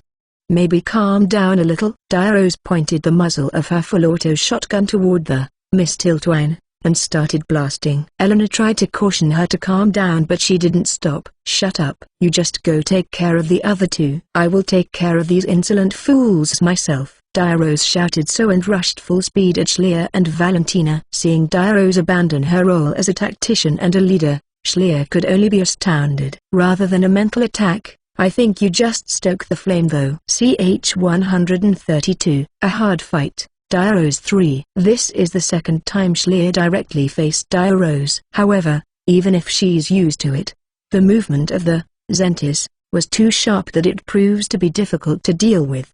Schleer had to make a big leap to avoid the barrage of shotgun shells. Diarose's shotgun is an extremely troublesome weapon to deal with due to its high fire rate and range. A graze from such an automatic shotgun should not be able to penetrate her armor, but if the pellets hit the unprotected parts like the sensor raw weapons, then it will greatly compromise her striker. Seriously, the striker is as troublesome as its pilot. Shouting so, Schleer used the missile pods on their Miss Tiltwine's legs. A large number of micro-missiles rushed toward the Zentis, with trails of white smoke. You think you can stop me with that? Diarose intercepted the missiles that came at her like a curtain with her automatic shotgun in an instant. There were few remaining missiles that managed to hit the Zentis, but it only exploded on the armor. The power of the missiles was only enough to make some scratches on it. Anu, let's settle things here. Valentina rushes at Diarose using that opening. On the other hand, Diarose easily parried the tip of her lance away with the long sword that she pulled out with one hand. You foolish little sister. Did you get so greedy that you took what's mine? The betrayal of her little sister seems to have been quite shocking to Diarose. The expression that accompanied those words was unlike her and it looked heartbreaking. The greedy one here is you. After resorting to such dishonorable means to lay your hands on my love.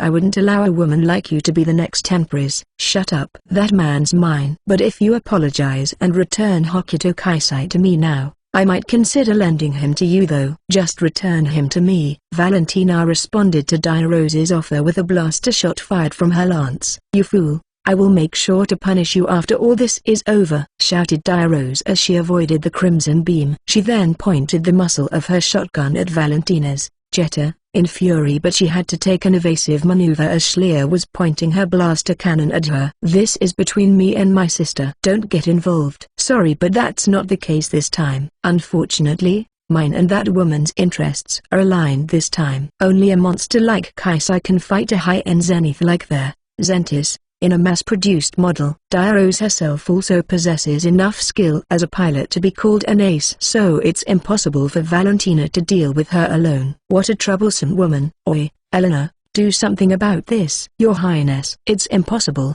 Right now I can't. Dia-Rose tried to have her subordinate deal with Schleer, but the reply from the Magenta Zenith was merciless. Even I can't deal with this ridiculous samurai, Sama, and Nora-chan at once. My apology, but please do something about her yourself. Who are you calling a ridiculous samurai? It's obviously you sword maniac. For the time being, it seems that Dia-Rose cannot expect any support from Eleanor. Grinding her teeth, Dia-Rose shouted back while barraging Valentina with her shotgun. HMPH, whatever. The victory will be mine anyway. It seems your lust for him made you go crazy, Anu. No matter how I see it, the victory is obviously mine, Valentina said with a triumphant expression. Certainly, the allied force between Valentina's force and the Kalinchen army is pushing back the Noridian army led by Dia-Rose. In the first place, the fact that Dia-Rose dispatched the reserved force consisting of the Gyros so quickly already made it clear which side will win the battle. Kukukaku. Seriously, this is why you are dead last in the succession line. However, Dia-Rose confidently replied with a provocation. Dia-Rose did not plan to battle them seriously from the start. After all, she already has another plan in place. What? Judging from her sister's calm reply, Valentina realized that her words were not a bluff and her expression turned severe. Another fleet is heading toward yours as we speak right now. With Liren at the lead, of course. Her machine has already been repaired. A fleet with barely any escort is nothing to her. I am here only to buy them some time. With no fleet to return to, all you can do is rout Q. I wondered why there were so few, but this is your plan? Schleer grits her teeth. The Allied force sent out most of its strikers on this attack to fight the still powerful Dia-Rose's fleet. If what Dia-Rose said was true, there's no doubt that the fleet will suffer serious damage. What do you think? Should we retreat for the time being? Valentina glances at Schleer. Certainly, if their fleet is destroyed now, their chance of victory will greatly decrease. After all, most areas on this planet are still under Noridian control. On the other hand, the Kalinchen side has nowhere to resupply themselves. Dia-Rose can always retreat to space if her fleet was destroyed, while Schleer and the others would be left to dry with no way to get more supply. Oh,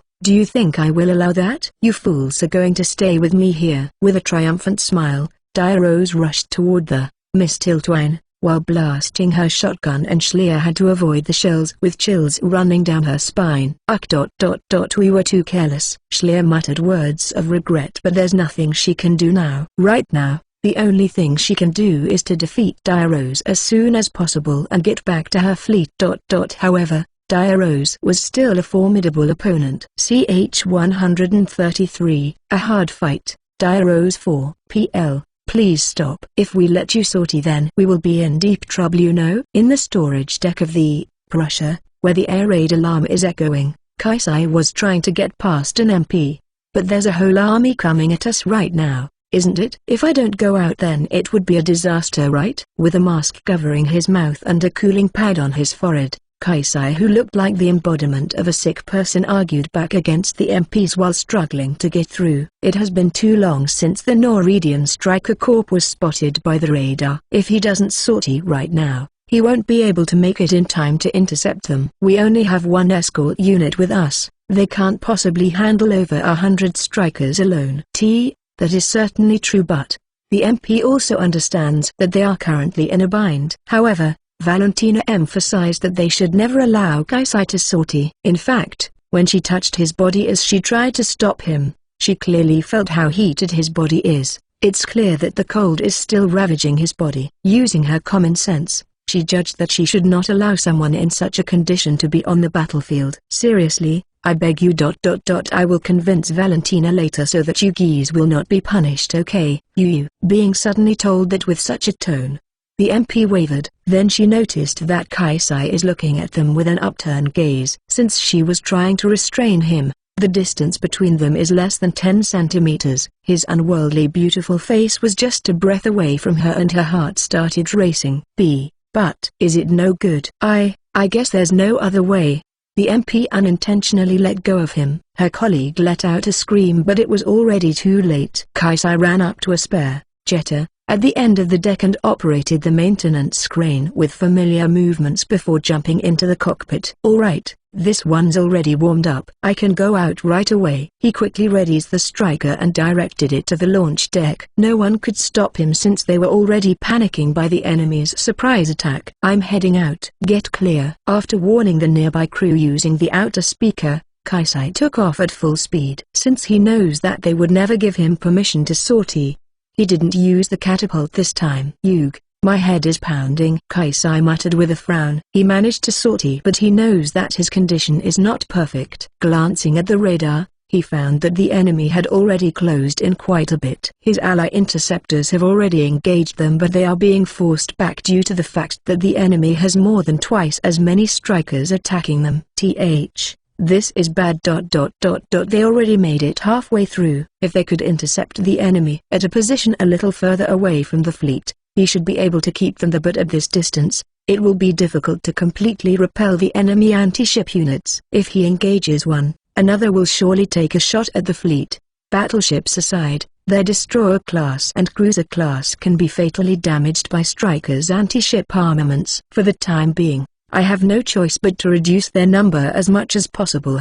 Blowing the thruster, he heads directly toward the enemy. Several jetters with anti-ship armaments had already broken through the interception unit and were flying toward his direction. "We have a newcomer. What can they do with a single machine?" "Crush them." Red rays from the enemy blaster rifles flooded toward Kaisai. At the same time, two of them were instantly taken down by the bullets deflected by his photon saber. It's the Wicked Star. Why, he's in a jetter. Since there's no other pilot who can do something like this, the Norwegian soldiers immediately realize the identity of their opponent. "See, calm down. Her Highness told us that their Wicked Star is not to be touched. There's no need for us to face him head-on." Their commander hurriedly said so. Since Dirose's goal was to recapture Kaisai, it's a matter of course that they were ordered to not harm him. Naturally, Dirose also understands that he is not someone that can easily get shot down even if they go all out, but she's still afraid that he might get hurt in the unlikely case. The lack of hostility from his opponents puzzled Kaisai. At best, they only shot at his general direction from a distance. With a frown, Kaisai fired his rifle. A striker was shot down even without him aiming, but the other strikers immediately took cover. This is so troublesome. If they try to rush him, then he can handle them however he wants. However, if they are being so careful like this, even Kaisai will not be able to consecutively shoot them down. While he was pondering what to do, a striker with anti-ship equipment broke through. Normally, he would be able to shoot it down without breaking a sweat, but this time, he has trouble aiming due to his fever. Meanwhile, a fierce suppressing fire came at him and he had to prioritize evading. This is bad. Seeing jetter that got through is moving further and further away from him, Kaisai's expression stiffened. Since they are piloting the same model of striker, it is difficult to catch up when they take distance. At this rate, the fleet will be in danger. Then, Kaisai's face turned blue. "You noticed, huh?" A thick crimson beam poured down from the sky accompanied by the frosty emotionless voice. There, jetter that was approaching the fleet with its anti-ship grenade launcher was shot down to the sea surface. The seawater evaporated from the beam's impact and the nearby area was covered in white mist. The method to avoid fighting the Wicked Star. Another beam shot through another jetter. The Norwegian soldiers were confused and tried to search for their enemy, but they could find nothing on the radar. "I'm an idiot, so it took me some time, but the third and fourth shots continue to rain down and the Norwegian strikers are being shot down one by one. If I don't want to fight the Wicked Star, I just have to join his side." Kaisai silently looked up at the sky. There, a purple striker was holding a long-barrel blaster cannon which is twice its height. Lyran Sama. "Why, you are betraying us!" Echoed the heartbreaking scream of the Norwegian soldiers.